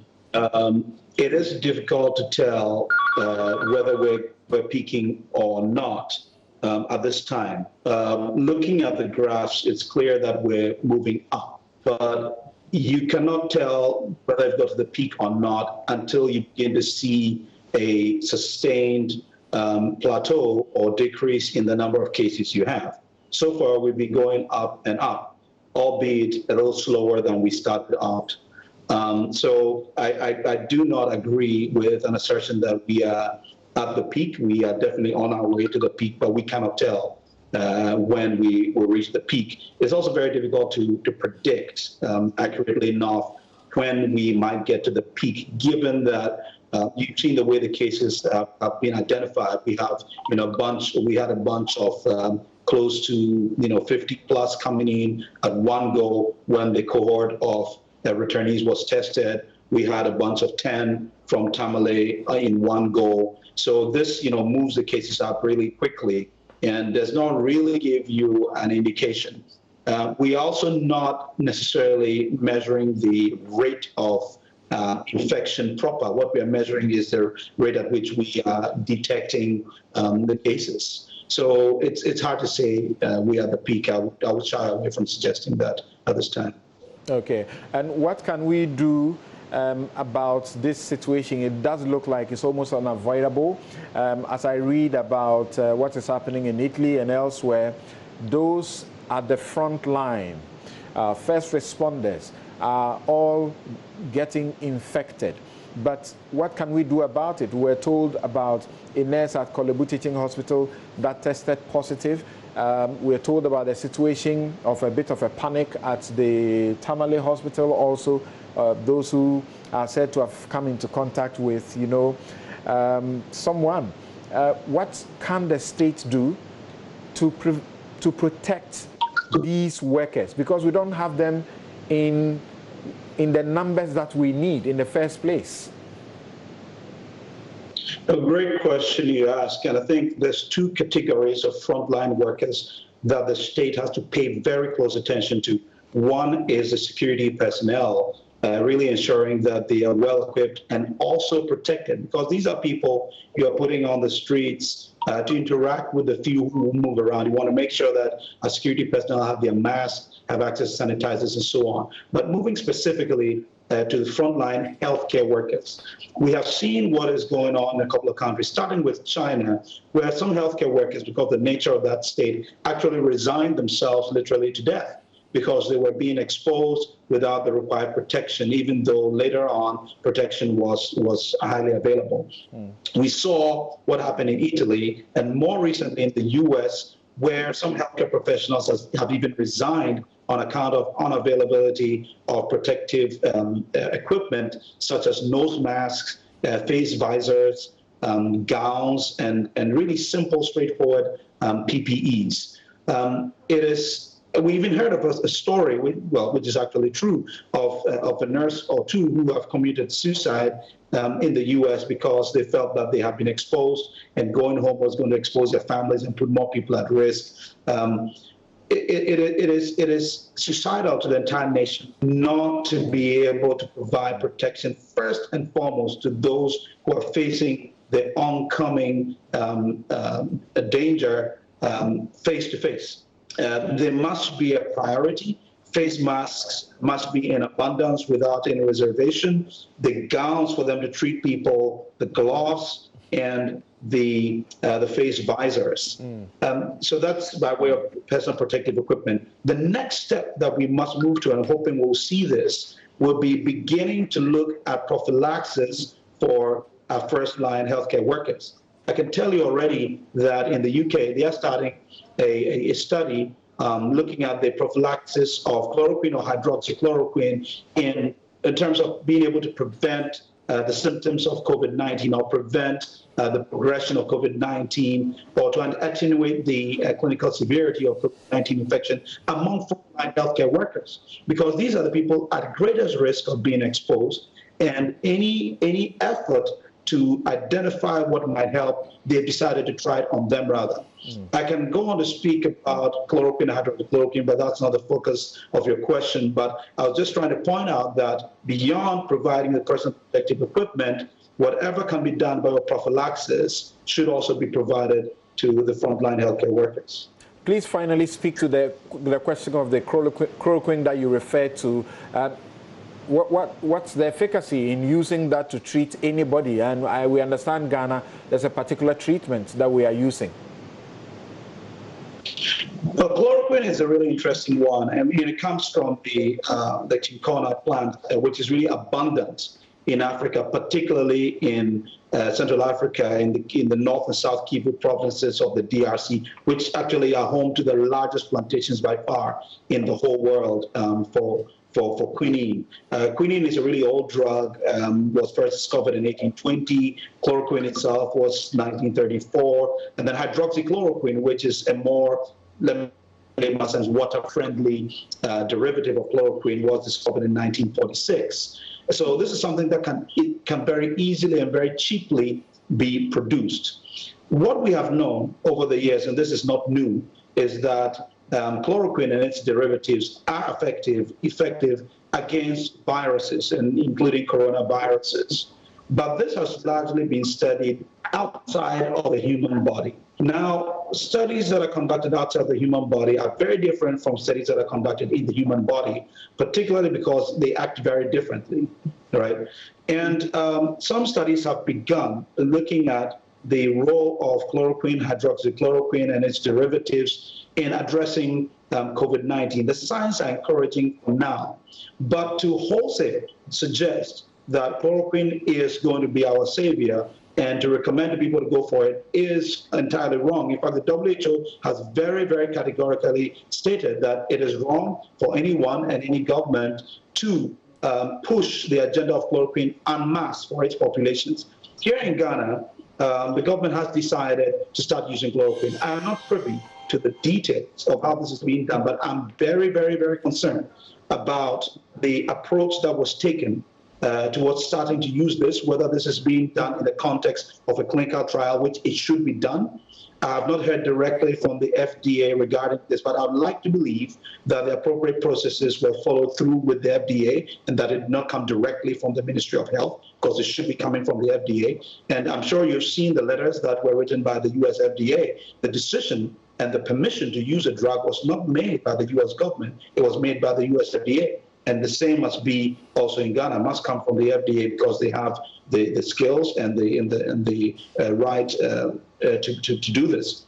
And so chloroquine is being used in different places. We're using it here. I don't know in what context. But beyond even chloroquine, there are other drugs which are available in Ghana, which are being used in clinical trials across the world. At least 70 countries have signed up for what we call the Solidarity trial with the WHO. And in the UK, they have what we call the Recovery trial. This involves a couple of drugs, like Remdesivir, which is an antiviral, Lopinavir, Ritonavir. These are all drugs that are used for HIV/AIDS patients and are readily available. There's also interferon beta 1A, which is used to treat a disease called multiple sclerosis. And I'm just giving examples of medications which exist and which are showing promising signs of being effective, and which I think, if the Ministry of Health and government is ready to play ball with those of us in academia and in research, we can very, very easily and quickly, with the FDA's oversight, deploy across our country and begin to see what works for us. And we need to start doing this quickly because time is running out. Thank you very much. In a minute, what can you say in your language to people in your area and who understand the language that you speak, your local dialect? What can you say to them to protect themselves, Doc? Yeah, I'm Fanti, so I'll speak Fanti. COVID-19 awabe oyada owo onye we friend the story and abibia work kakeke. Na obia is at risk. It is a watcher and biara offer nose mask, offer sanitizer, offer there yahore and sound naze or de yejido, offer there yabetsne fie naze or de yejido. Because yendido a yenina obotum wakanina na yabwazi. It's misroni na the work can yenzidu toti na wesiye. It is the more canon. Thank you very much, Dr. John Amwesi. Thank you very much indeed. And please stay safe. And thanks for your service to Ghana in this very difficult time. I'll come to Mr. Brampa shortly. But Dr. Bayo, you expressed some concern about, for example, the Upper East case. We know of Upper West also that somebody has run away. Yeah. and it doesn't look like anybody is being held responsible. In this situation too, in the Upper East region, it does appear there are suggestions that the person cannot be found. Do you suggest that it is time for such persons who are not trying to stay within the measures and the restrictions for their images to be released, so that the people in the communities where they live will help to trace them, or will do their bit not to be infected? Okay, Samson, thank you. But it's a dicey one. It's a very difficult one. I think I should make some quick correction and then go ahead. Because I initially said that we wanted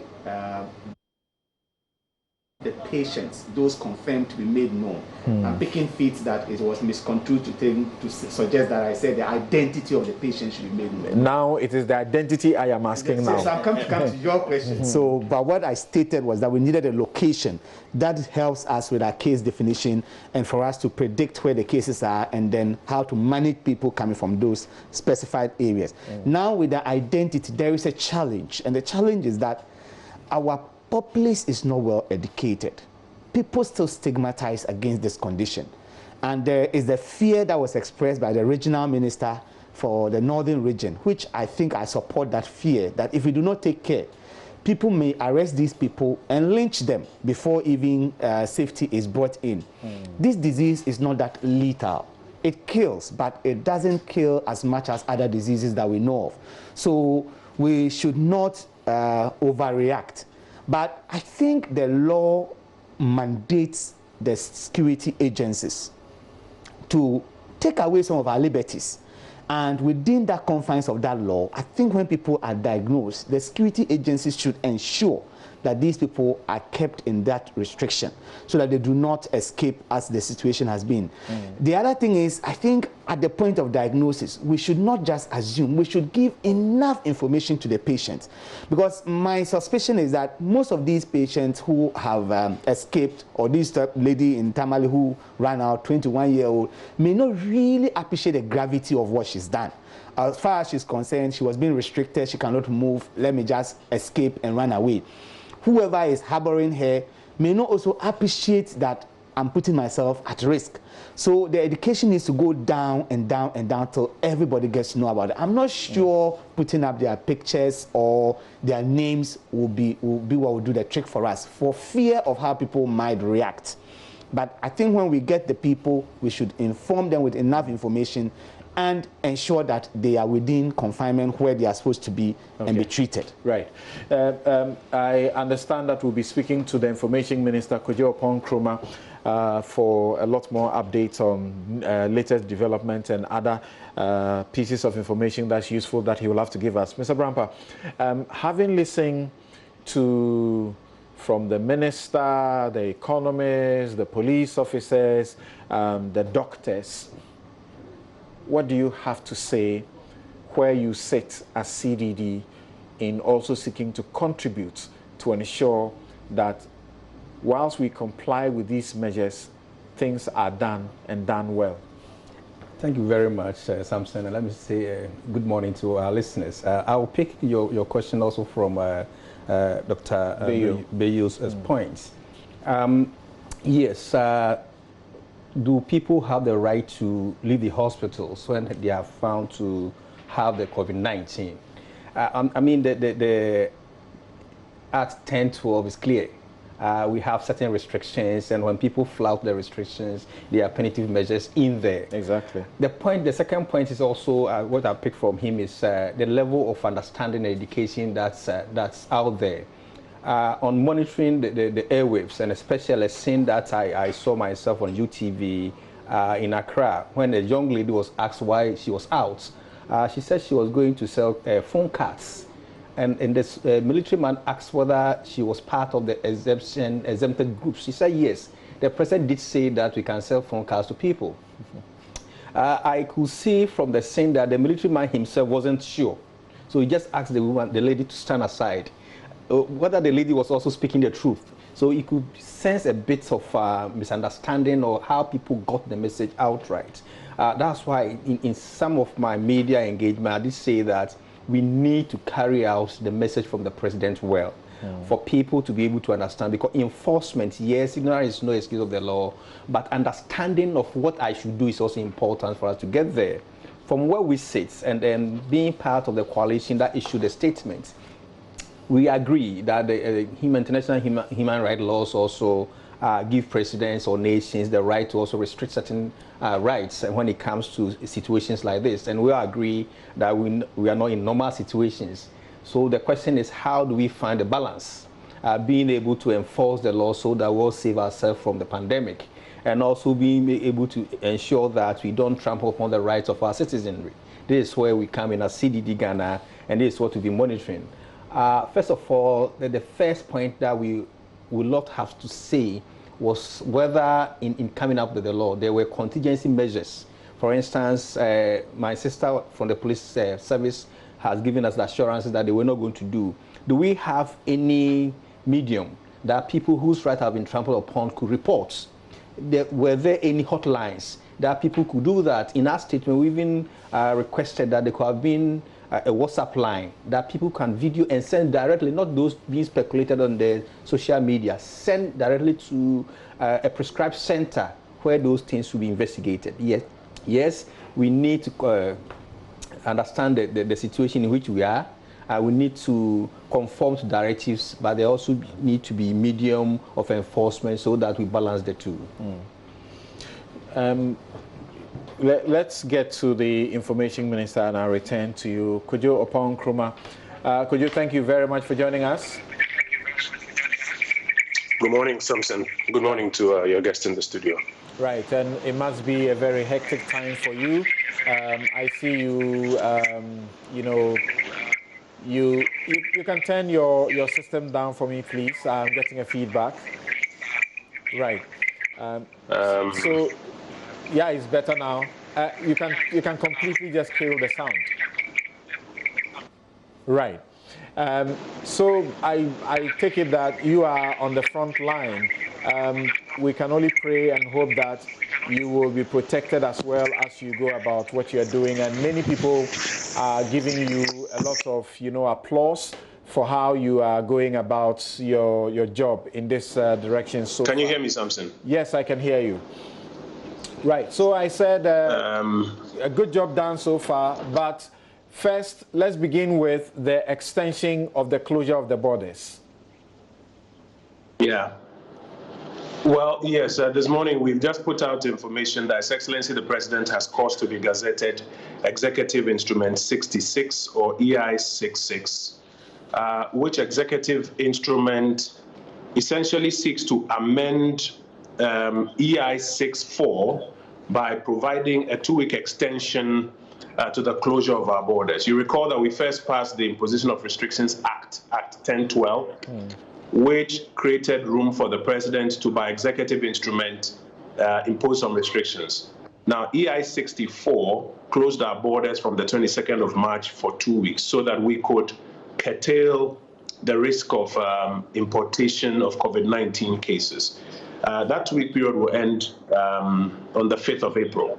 And so His Excellency the President, operating within the law, in accordance with subsection 2 of section 4 of the Imposition of Restrictions Act, has, as at this moment, issued an executive instrument which has been caused to be gazetted, which essentially gives a 2-week extension to the closure of our borders, because we still believe that it's important to keep those borders closed, even as we try to tidy up the domestic incidents through this enhanced testing program. Yes, and as you emphasize, this measure has effectively sort of terminated importation of cases, but community infections is where you want to concentrate now. Beyond the step taking in Ayawaso, how else do we want to detect as many as we can in the communities and to stem the tide? I've heard you speak about wanting to flatten the curve as quickly as possible. So let's go back. The exercise we're doing is not about Ayawaso. We have a database of persons who we believe must primarily be traced and tested. And it's made up of about two strands. First are those who had come into contact with our positive cases as we know them to be within the general population. As at the time we commenced, that was about, I think, about 54 positive cases, which gave us close to about 1,000 contacts.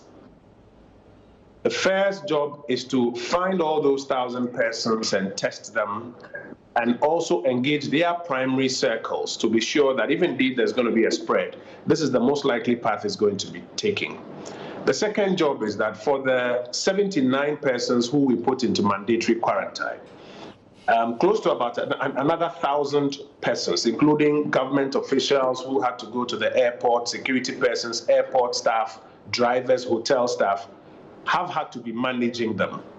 All of these persons also need to be contacted and traced, but that is a more restricted pool. It's easy to deal with them.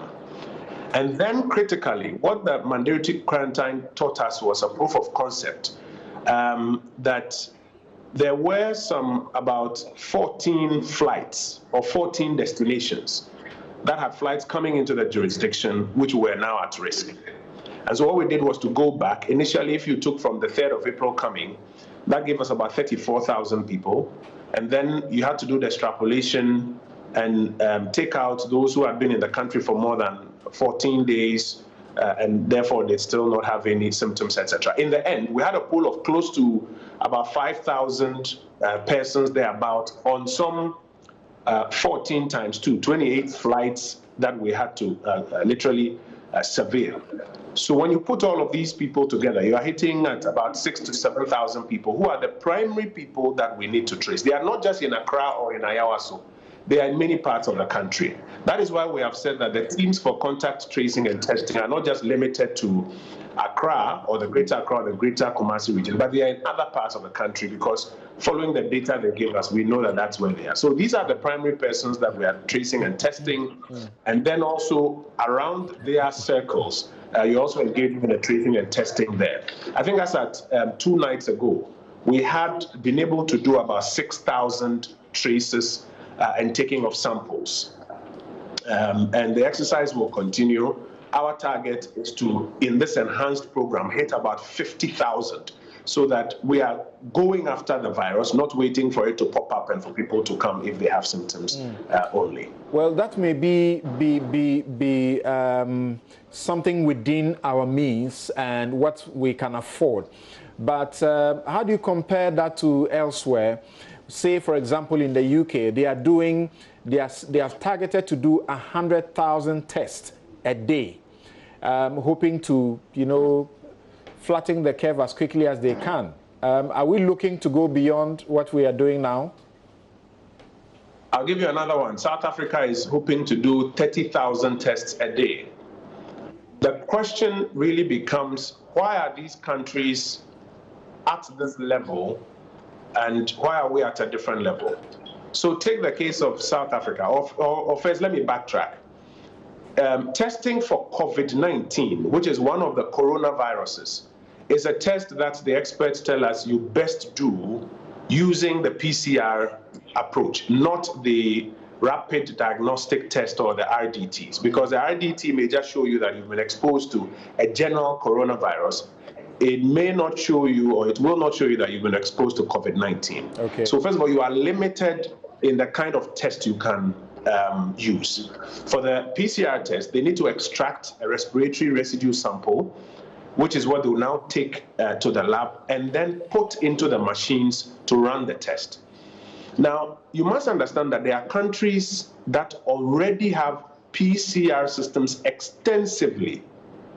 And therefore, at this stage, all they need are the sample picking materials and the residue, and they are good to go. So if you go to South Africa, because of the high HIV prevalence rate and the work they've had to do on HIV over the years, and the attendant cases that come from HIV or that are associated with the tuberculosis, etc., they have a very wide PCR machinery base across South Africa.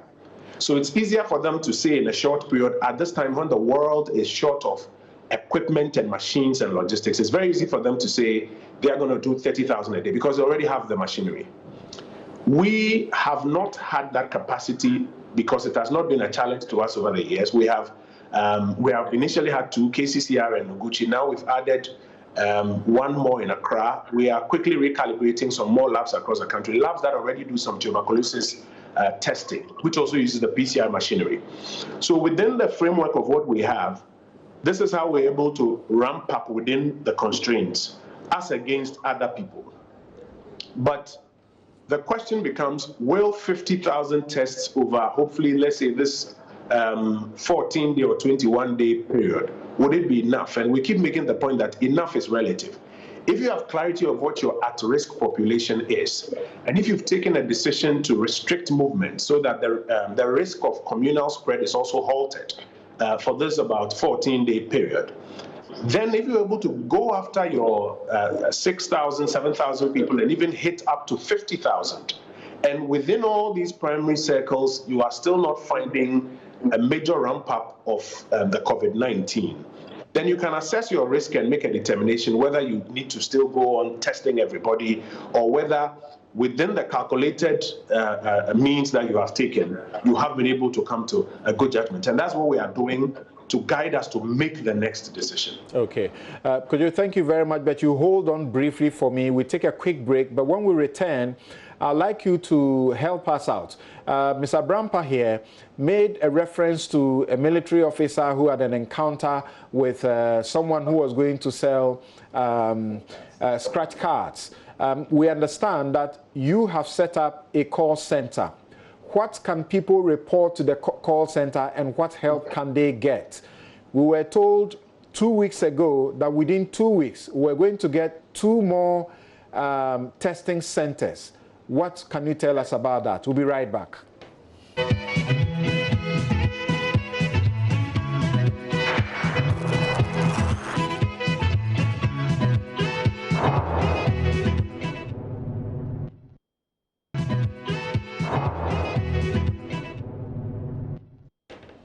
You're welcome back. This is News File, the most authoritative news analysis platform. My guest in the studio, Dr. Titus Bayo and Mr. Brampa of the CDD. Kojo Ponkroma is on the line. Yes, Kojo, so I asked those 2 questions. You have a call center. What can people have addressed at this call center? And the 2 testing centers that were supposed to be done in 2 weeks. It's 2 weeks now. What do we know? I mean, as at, I think 2 days ago, the Ghana Health Service explained to us, working with Noguchi Memorial Institute, that they had succeeded in adding a third. A third had been calibrated and was working. Our expectation is that before we start the new week, they would have finished with the calibration of the 4th center, so that can also join. And indeed, as I mentioned, there are a few others in other parts of the country that they intend to bring on board. Great. Now, it's important during this exercise to get a lot of feedback from citizens. And that is why government has rolled out the National Information Contact Center that you can reach by calling the number 311. 311. 311 has helped us to get a lot of information from health facilities that still do not have PPEs where it ought to be. And we're able now to compare that data with the distribution data and therefore direct some more. You have places in which there may be PPEs that have been sent, but it's still at the regional stores, or it has gone down to a particular hospital, but it's not being evenly distributed between emergency and OPD. It's probably sitting at ICU only. But the number of calls that have come in on 311 on PPEs, which we have made available to the Ghana Health Service and the Ministry responsible for health, we believe will begin to help us ease that, even as we look for a lot more PPEs to be made available and to produce a lot of it in the Ghanaian jurisdiction. Admittedly, not all of it is available, but the little that is available must be distributed to the very bottom. What 311 has also helped us to do is to get a lot of feedback on suspected infractions by individuals and then by security persons. So you have neighborhoods in which people are not respecting the imposition of restrictions, and other residents call 311 and draw attention. Just this morning, there's a block factory busily operating somewhere around Legon. Our attention has been drawn to it, and we're working with the security agencies to ensure that the necessary things are done there. Again, for security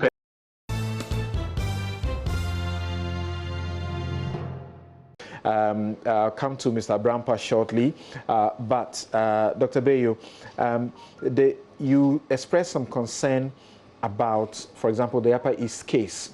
We know of Upper West also that somebody has run away. Yeah. And it doesn't look like anybody is being held responsible. In this situation too, in the Upper East region, it does appear there are suggestions that the person cannot be found.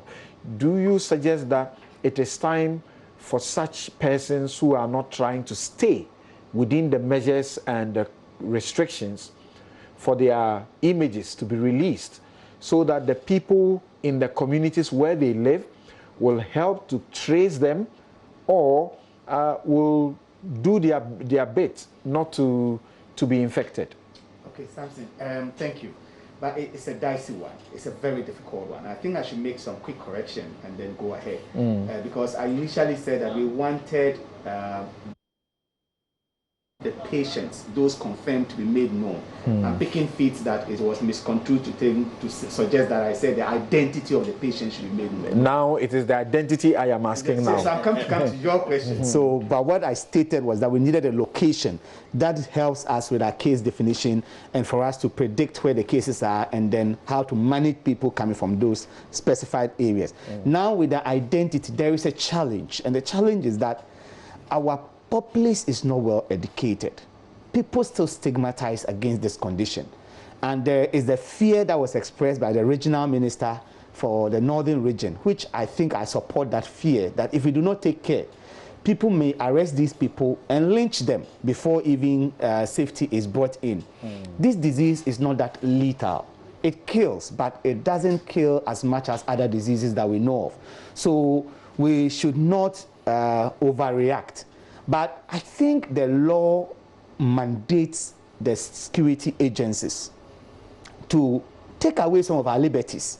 And within the confines of that law, I think when people are diagnosed, the security agencies should ensure that these people are kept in that restriction so that they do not escape as the situation has been.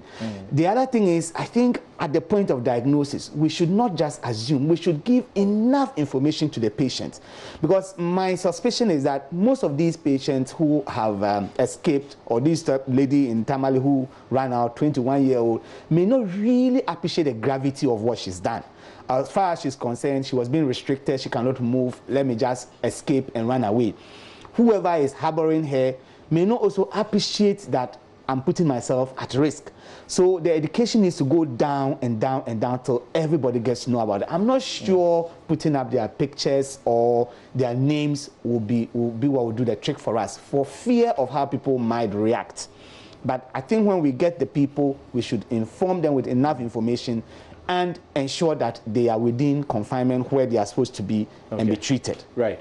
I understand that we'll be speaking to the Information Minister, Kojo Nkrumah, for a lot more updates on latest developments and other pieces of information that's useful that he will have to give us. Mr. Brampa, having listened from the minister, the economists, the police officers, the doctors, what do you have to say where you sit as CDD in also seeking to contribute to ensure that whilst we comply with these measures, things are done and done well? Thank you very much, Samson. And let me say good morning to our listeners. I will pick your question also from Dr. Bayo's points. Yes. Do people have the right to leave the hospitals when they are found to have the COVID-19? I mean, the Act 1012 is clear. We have certain restrictions, and when people flout the restrictions, there are punitive measures in there. Exactly. The second point is also what I picked from him is the level of understanding and education that's out there. On monitoring the airwaves, and especially a scene that I saw myself on UTV in Accra, when a young lady was asked why she was out. She said she was going to sell phone cards. And this military man asked whether she was part of the exempted group. She said yes. The president did say that we can sell phone cards to people. I could see from the scene that the military man himself wasn't sure. So he just asked the lady to stand aside. Whether the lady was also speaking the truth. So you could sense a bit of misunderstanding or how people got the message outright. That's why in some of my media engagement, I did say that we need to carry out the message from the president well, for people to be able to understand. Because enforcement, yes, ignorance is no excuse of the law, but understanding of what I should do is also important for us to get there. From where we sit, and then being part of the coalition that issued a statement, we agree that the international human rights laws also give presidents or nations the right to also restrict certain rights when it comes to situations like this. And we all agree that we are not in normal situations. So the question is, how do we find a balance? Being able to enforce the law so that we'll save ourselves from the pandemic, and also being able to ensure that we don't trample upon the rights of our citizenry. This is where we come in as CDD Ghana, and this is what we'll be monitoring. First of all, the first point that we would not have to say was whether in coming up with the law, there were contingency measures. For instance, my sister from the police service has given us the assurances that they were not going to do. Do we have any medium that people whose rights have been trampled upon could report? Were there any hotlines that people could do that? In our statement, we even requested that there could have been a WhatsApp line that people can video and send directly, not those being speculated on the social media, send directly to a prescribed center where those things will be investigated. Yes, we need to understand the situation in which we are. We need to conform to directives, but there also need to be medium of enforcement so that we balance the two. Let's get to the information minister and I'll return to you. Could you, Opon Kruma, thank you very much for joining us. Good morning, Samson. Good morning to your guest in the studio. Right, and it must be a very hectic time for you. I see you, you can turn your system down for me, please. I'm getting a feedback. Right. So, yeah, it's better now. You can completely just kill the sound. Right. So I take it that you are on the front line. We can only pray and hope that you will be protected as well as you go about what you're doing. And many people are giving you a lot of, applause for how you are going about your job in this direction. So can you hear me, Samson? Yes, I can hear you. Right. So I said a good job done so far. But first, let's begin with the extension of the closure of the borders. Yeah. Well, yes, this morning we've just put out information that His Excellency the President has caused to be gazetted Executive Instrument 66 or EI 66, which executive instrument essentially seeks to amend EI 64 by providing a 2-week extension to the closure of our borders. You recall that we first passed the Imposition of Restrictions Act 1012, which created room for the president to, by executive instrument, impose some restrictions. Now, EI 64 closed our borders from the 22nd of March for 2 weeks so that we could curtail the risk of importation of COVID-19 cases. That 2-week period will end on the 5th of April. And so His Excellency the President, operating within the law, in accordance with subsection 2 of section 4 of the Imposition of Restrictions Act, has, as at this moment, issued an executive instrument which has been caused to be gazetted, which essentially gives a 2-week extension to the closure of our borders, because we still believe that it's important to keep those borders closed, even as we try to tidy up the domestic incidents through this enhanced testing program. Yes, and as you emphasize, this measure has effectively sort of terminated importation of cases, but community infections is where you want to concentrate now. Beyond the step taking in Ayawaso, how else do we want to detect as many as we can in the communities and to stem the tide? I've heard you speak about wanting to flatten the curve as quickly as possible. So let's go back. The exercise we're doing is not about ayahuasca. We have a database of persons who we believe must primarily be traced and tested. And it's made up of about 2 strands. First are those who are come into contact with our positive cases as we know them to be within the general population. As at the time we commenced, that was about, I think about 54 positive cases, which gave us close to about 1,000 contacts.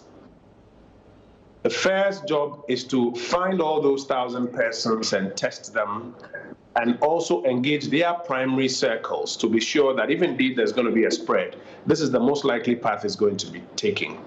The second job is that for the 79 persons who we put into mandatory quarantine, close to about another 1,000 persons, including government officials who had to go to the airport, security persons, airport staff, drivers, hotel staff, have had to be managing them. All of these persons also need to be contacted and traced, but that is a more restricted pool. It's easy to deal with them. And then critically, what the mandatory quarantine taught us was a proof of concept that there were about 14 flights or 14 destinations that had flights coming into the jurisdiction which were now at risk. And so what we did was to go back. Initially, if you took from the 3rd of April coming, that gave us about 34,000 people.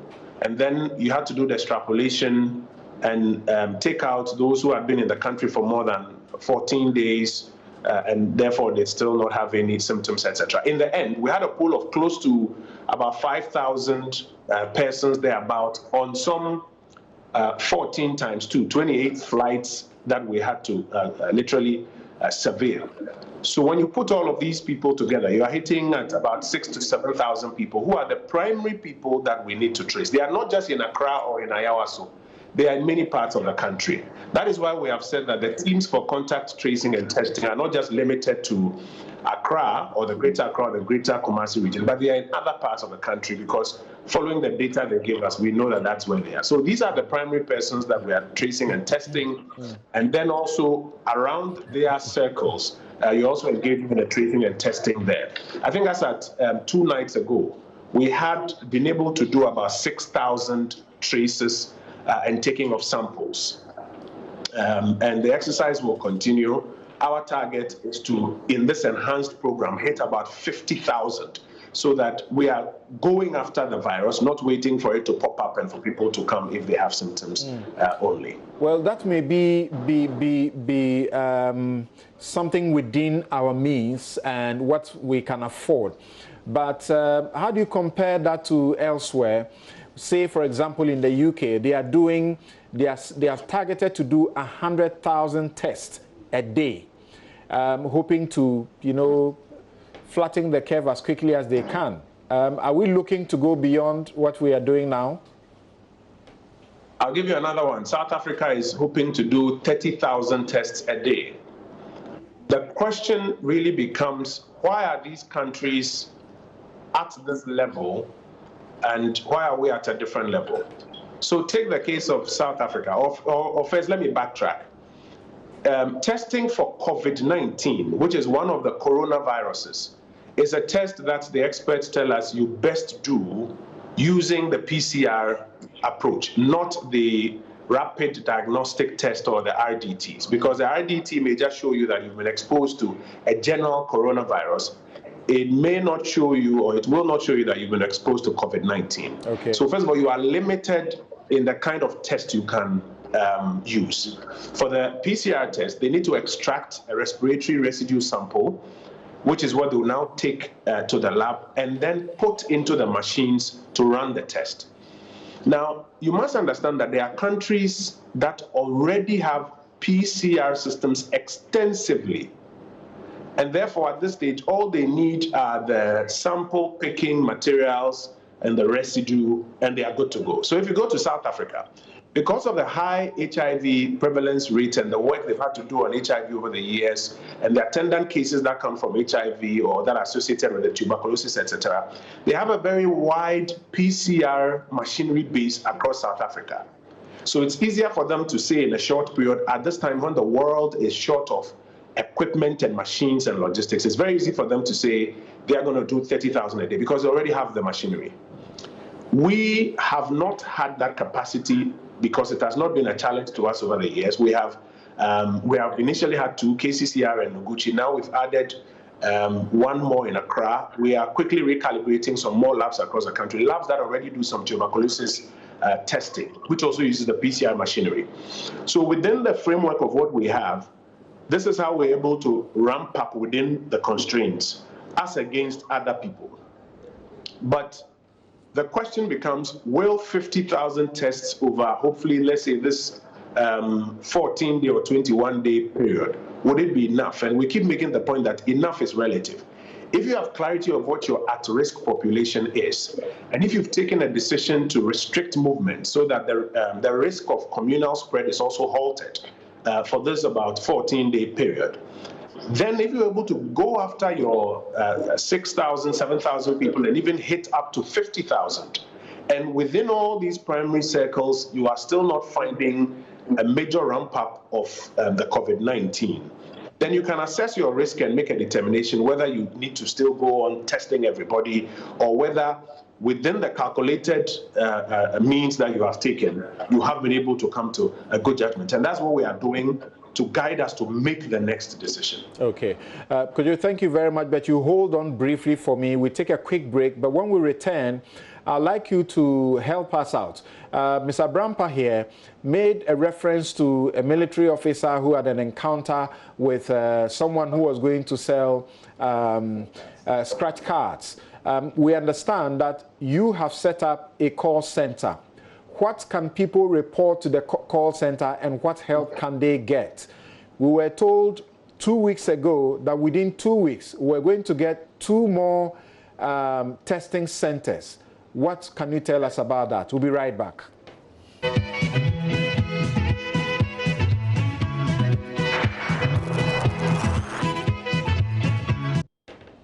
You're welcome back. This is News File, the most authoritative news analysis platform. My guest in the studio, Dr. Titus Bayo and Mr. Brampa of the CDD. Kojo Ponkroma is on the line. Yes, Kojo, so I asked those 2 questions.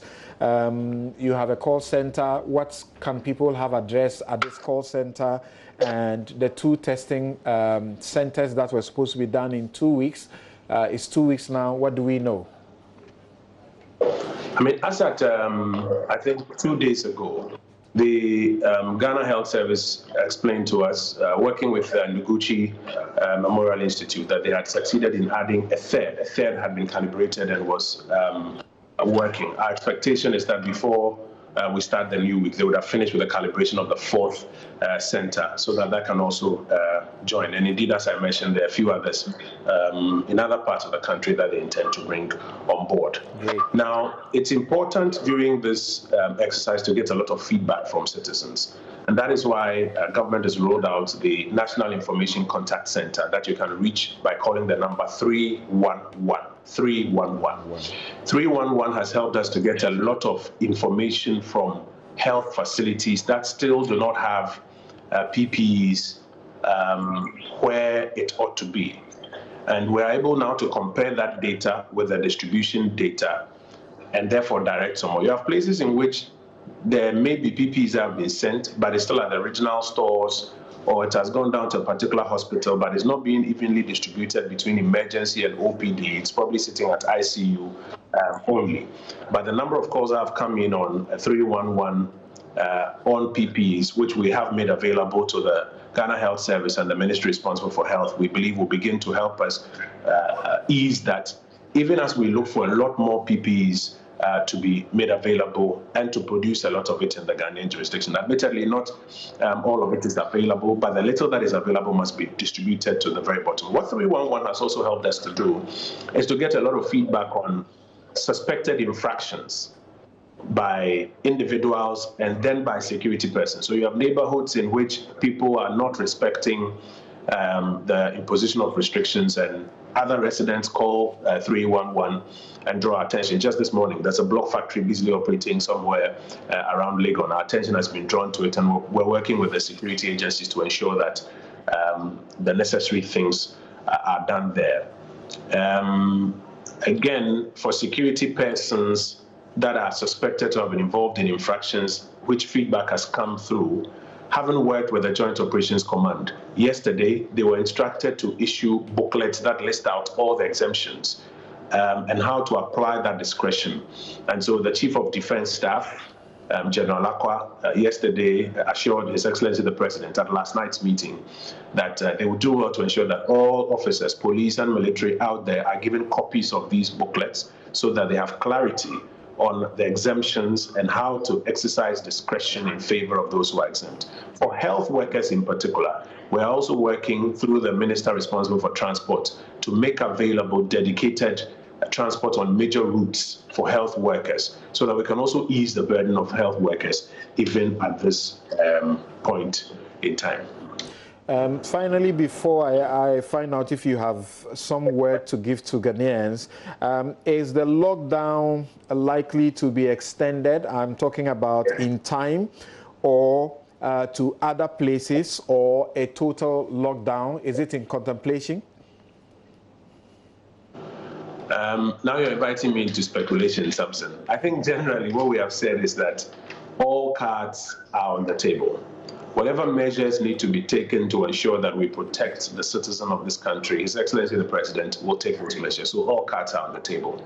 However, at this point in time, we have not even discussed whether or not it will be necessary to extend it, because the data for week 1 is now being wrapped up. We are now wrapping up the first week. In particular, the number of tests you are able to do over this period, and then surveillance of what is happening in the other 14 regions, whether or not indeed you have cases popping up there as a result of movement, will be key strands that guide. And all of that data is being put together. As I speak to you this morning, once that data comes in, we'll be able to now make an informed decision. But as we speak, all cards remain on the table. My suspicion is that by tomorrow, the president will literally account to the country for what has been done so far in these first 7 days of the imposition of restrictions in Greater Accra and Greater Tomorrow. And he'll give us an indication of the kind of reports that will be together by 6 p.m. tomorrow. Right. Any final words? I think our words are of thanks. Yesterday we had an opportunity to express it, and with your opportunity, let me reiterate it. Our words are of thanks to the frontline persons who are helping us battle this. Our health workers in particular, we salute them for the sacrifice and the risks that they are taking. Our security agencies, especially those who are also using it as an opportunity to advise and educate, we salute them. To you, our colleagues in the media, you have done a tremendous job in helping to educate and spread calm and share the good news. To people like Dr. Bayu and all the other medical professionals who are also offering themselves, even at their own risk, to help us with public education, Ghana will forever be indebted to you, especially by the time we're done with this. Of course, and you are also at the front line now. And thanks for all the good job you have done. You have drawn a lot of applause from Ghanaians for how you have managed to do the work that you continue to do. We pray for safety for you as you assist the country navigate these difficult times. Thank you, Kojo Opon-Nkrumah. He's the Information Minister and MP for Ofuase. Now to you, Mr. Arampa. As you spoke, I sought to elicit that you seem to suggest that something ought to be done about the education. What about the education you think is missing that ought to be fixed? Thank you very much, Samson. We must appreciate the fact that this is an emergency, and unlike normal policies that go with thorough education before even the policy comes out. This week got up one night just to hear that we are going to go on lockdown. Even though some measures of guidance had come up, social distancing and others, people did not get into details, one, why they should do social distancing. Yesterday, if you follow the media at Bukum, when some media men went there, it's like people were virtually asking for money before they go out, they go home. So people are not appreciating the impacts of this disease and why they should socially distance themselves from others. If you are in the cities like Accra and Kumasi, and you hear people even within the reach of media houses showing signs of not understanding a clear directive of the president, then you can imagine what happens at the hinterlands, what happens. So we believe as a civil society organization, both players in the industry did not have time to contribute as we normally do when policies are coming out. So we need to now take it up. I heard the lamentation virtually from the National Commission for Civic Education that says he hasn't even got the material logistics to carry out the education. Yes, our good brother Kojo Oponkrumah Honorable said they've issued statements to all the departments, the District Department of Information Services, to carry out the education. My checks from some districts indicate that they are not also having the logistics to also carry out the education. I must say, getting people inside their homes, it's not their usual habits. So it takes a bit of education, sustained and constant. Not just telling people they should wash their hands and go home, but the education must go a bit of sensitization to tell them the effects of the action you are taking. That will actually let people appreciate what is out there and the fact that they should also conform to the directives. We have Act 1012, which also have specific deterrent measures. People are not even aware of the acts as to what they should do. Titus was saying so many things here that I was happily listening to him. How many people out there are aware of the dangers that he was expressing here? So I think there should be a holistic platform of education formulated together in a joint form. When you go to the MMDAs, we have the district security dialogue committees. Right. What are they doing? When it says security, it does not only talk of a bit of security disaster that we talk about. Health security is also a form of security. What have the district done? If the district NCC officers are saying they don't have the logistics to do, what can the MMDAs do to support? The NCC has only two mobile vans to use for, education purposes. Thankfully, is it the Pentecost Church? Yeah. They've withdrawn it. Yes. They've withdrawn them? Yes. The Pentecost Church gave them about 12.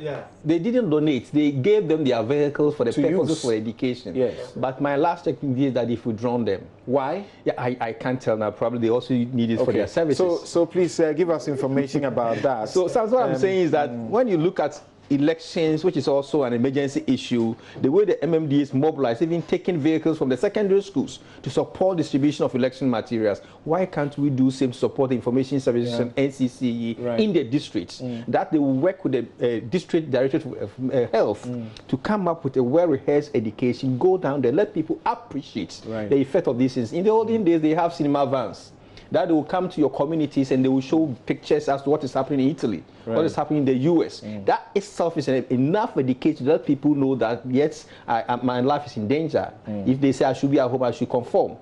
We are telling people to be at home. They don't actually appreciate why they should be at home. Okay. So I think, to me, education consists about 70% of our fight. Right.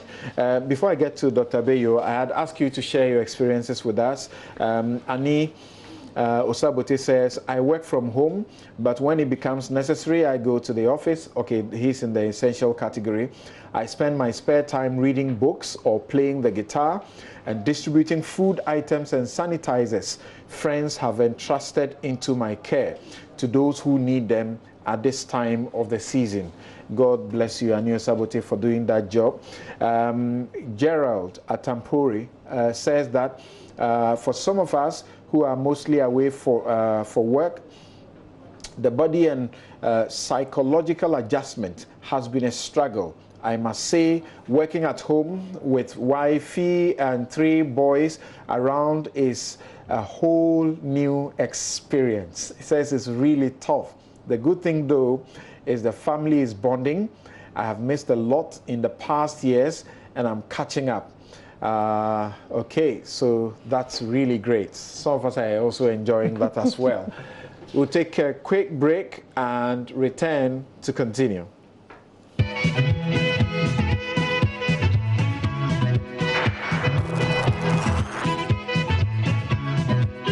You're welcome. welcome back. This is News Friday, so most authoritative news analysis platform. I'll just share two more of the messages of those of you sharing with us. Elijah Awile says that very sad. It's been a very sad one for me. Staying home, 6 days lockdown with salary finished already. Things that were bought under the panicky situation at astronomical prices almost finished. It's a hard experience. Okay, it will be well. Kenny Kwan Yeung says we must have extended partial lockdown. Total lockdown would be a disaster for the very poor ones. How would they have food to eat without savings and without any stock up in food? Thanks for those messages, but someone sends me a very interesting way to look at it. It says, look at the prisoners. There are people who go to prison and they spend many years. They are in isolation. We can do it. Let's also do it. Somebody gives the example of Nelson Mandela, 27 solid years in solitary isolation in prison. He survived it. So let's try 2 weeks. If it gets extended, let's try. And the safety nets that are needed for all others should also be deployed. Now, a senior colleague, as in a lawyer, wants us to emphasize that contact tracing and testing is mandatory, and the law provides for it. If you look at the EI 65, it says that a person who has tested positive for COVID-19 shall provide all relevant information to the health authorities to enable contact tracing of persons who have come into contact with that person. A person who is identified through contact tracing to have come into contact with an infected person shall be tested for COVID-19, and where the result of the test is positive, that person shall be taken to a designated medical isolation center for treatment. So it makes testing through contact tracing mandatory, and also mandatory quarantine of positive cases. Thank you very much, Lawyer Opoku Ejay. So let me come to Dr. Bayo now, and and I keep using the example of Italy.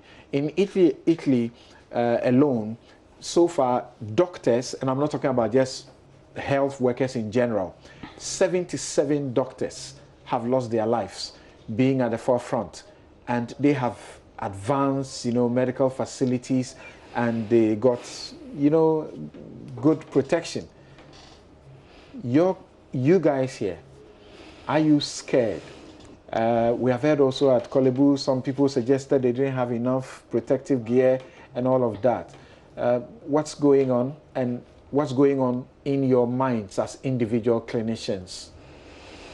All right, thank you, Samson. The picture doesn't look very good if you look at the story of Italy, and we have been following it, and it's a respect of no persons. In fact, one of the presidents of their medical association, one of the leaders there, died of this condition, and they have a website which they keep updating with a list of all doctors who are falling. And if you look at the specialties, these are top-notch specialized doctors that it will take years to produce their replacement. And we're looking at their health. In their case, they name them. They name them, they give their name, their specialty, and the date they died. So you are seeing pulmonologists, you are seeing diabetologists, you are seeing all of that. And if you are in the medical fraternity, you would understand that if you lose a top-notch specialist at that level, it takes time to even replace the person, because our process of specialization is not that easy.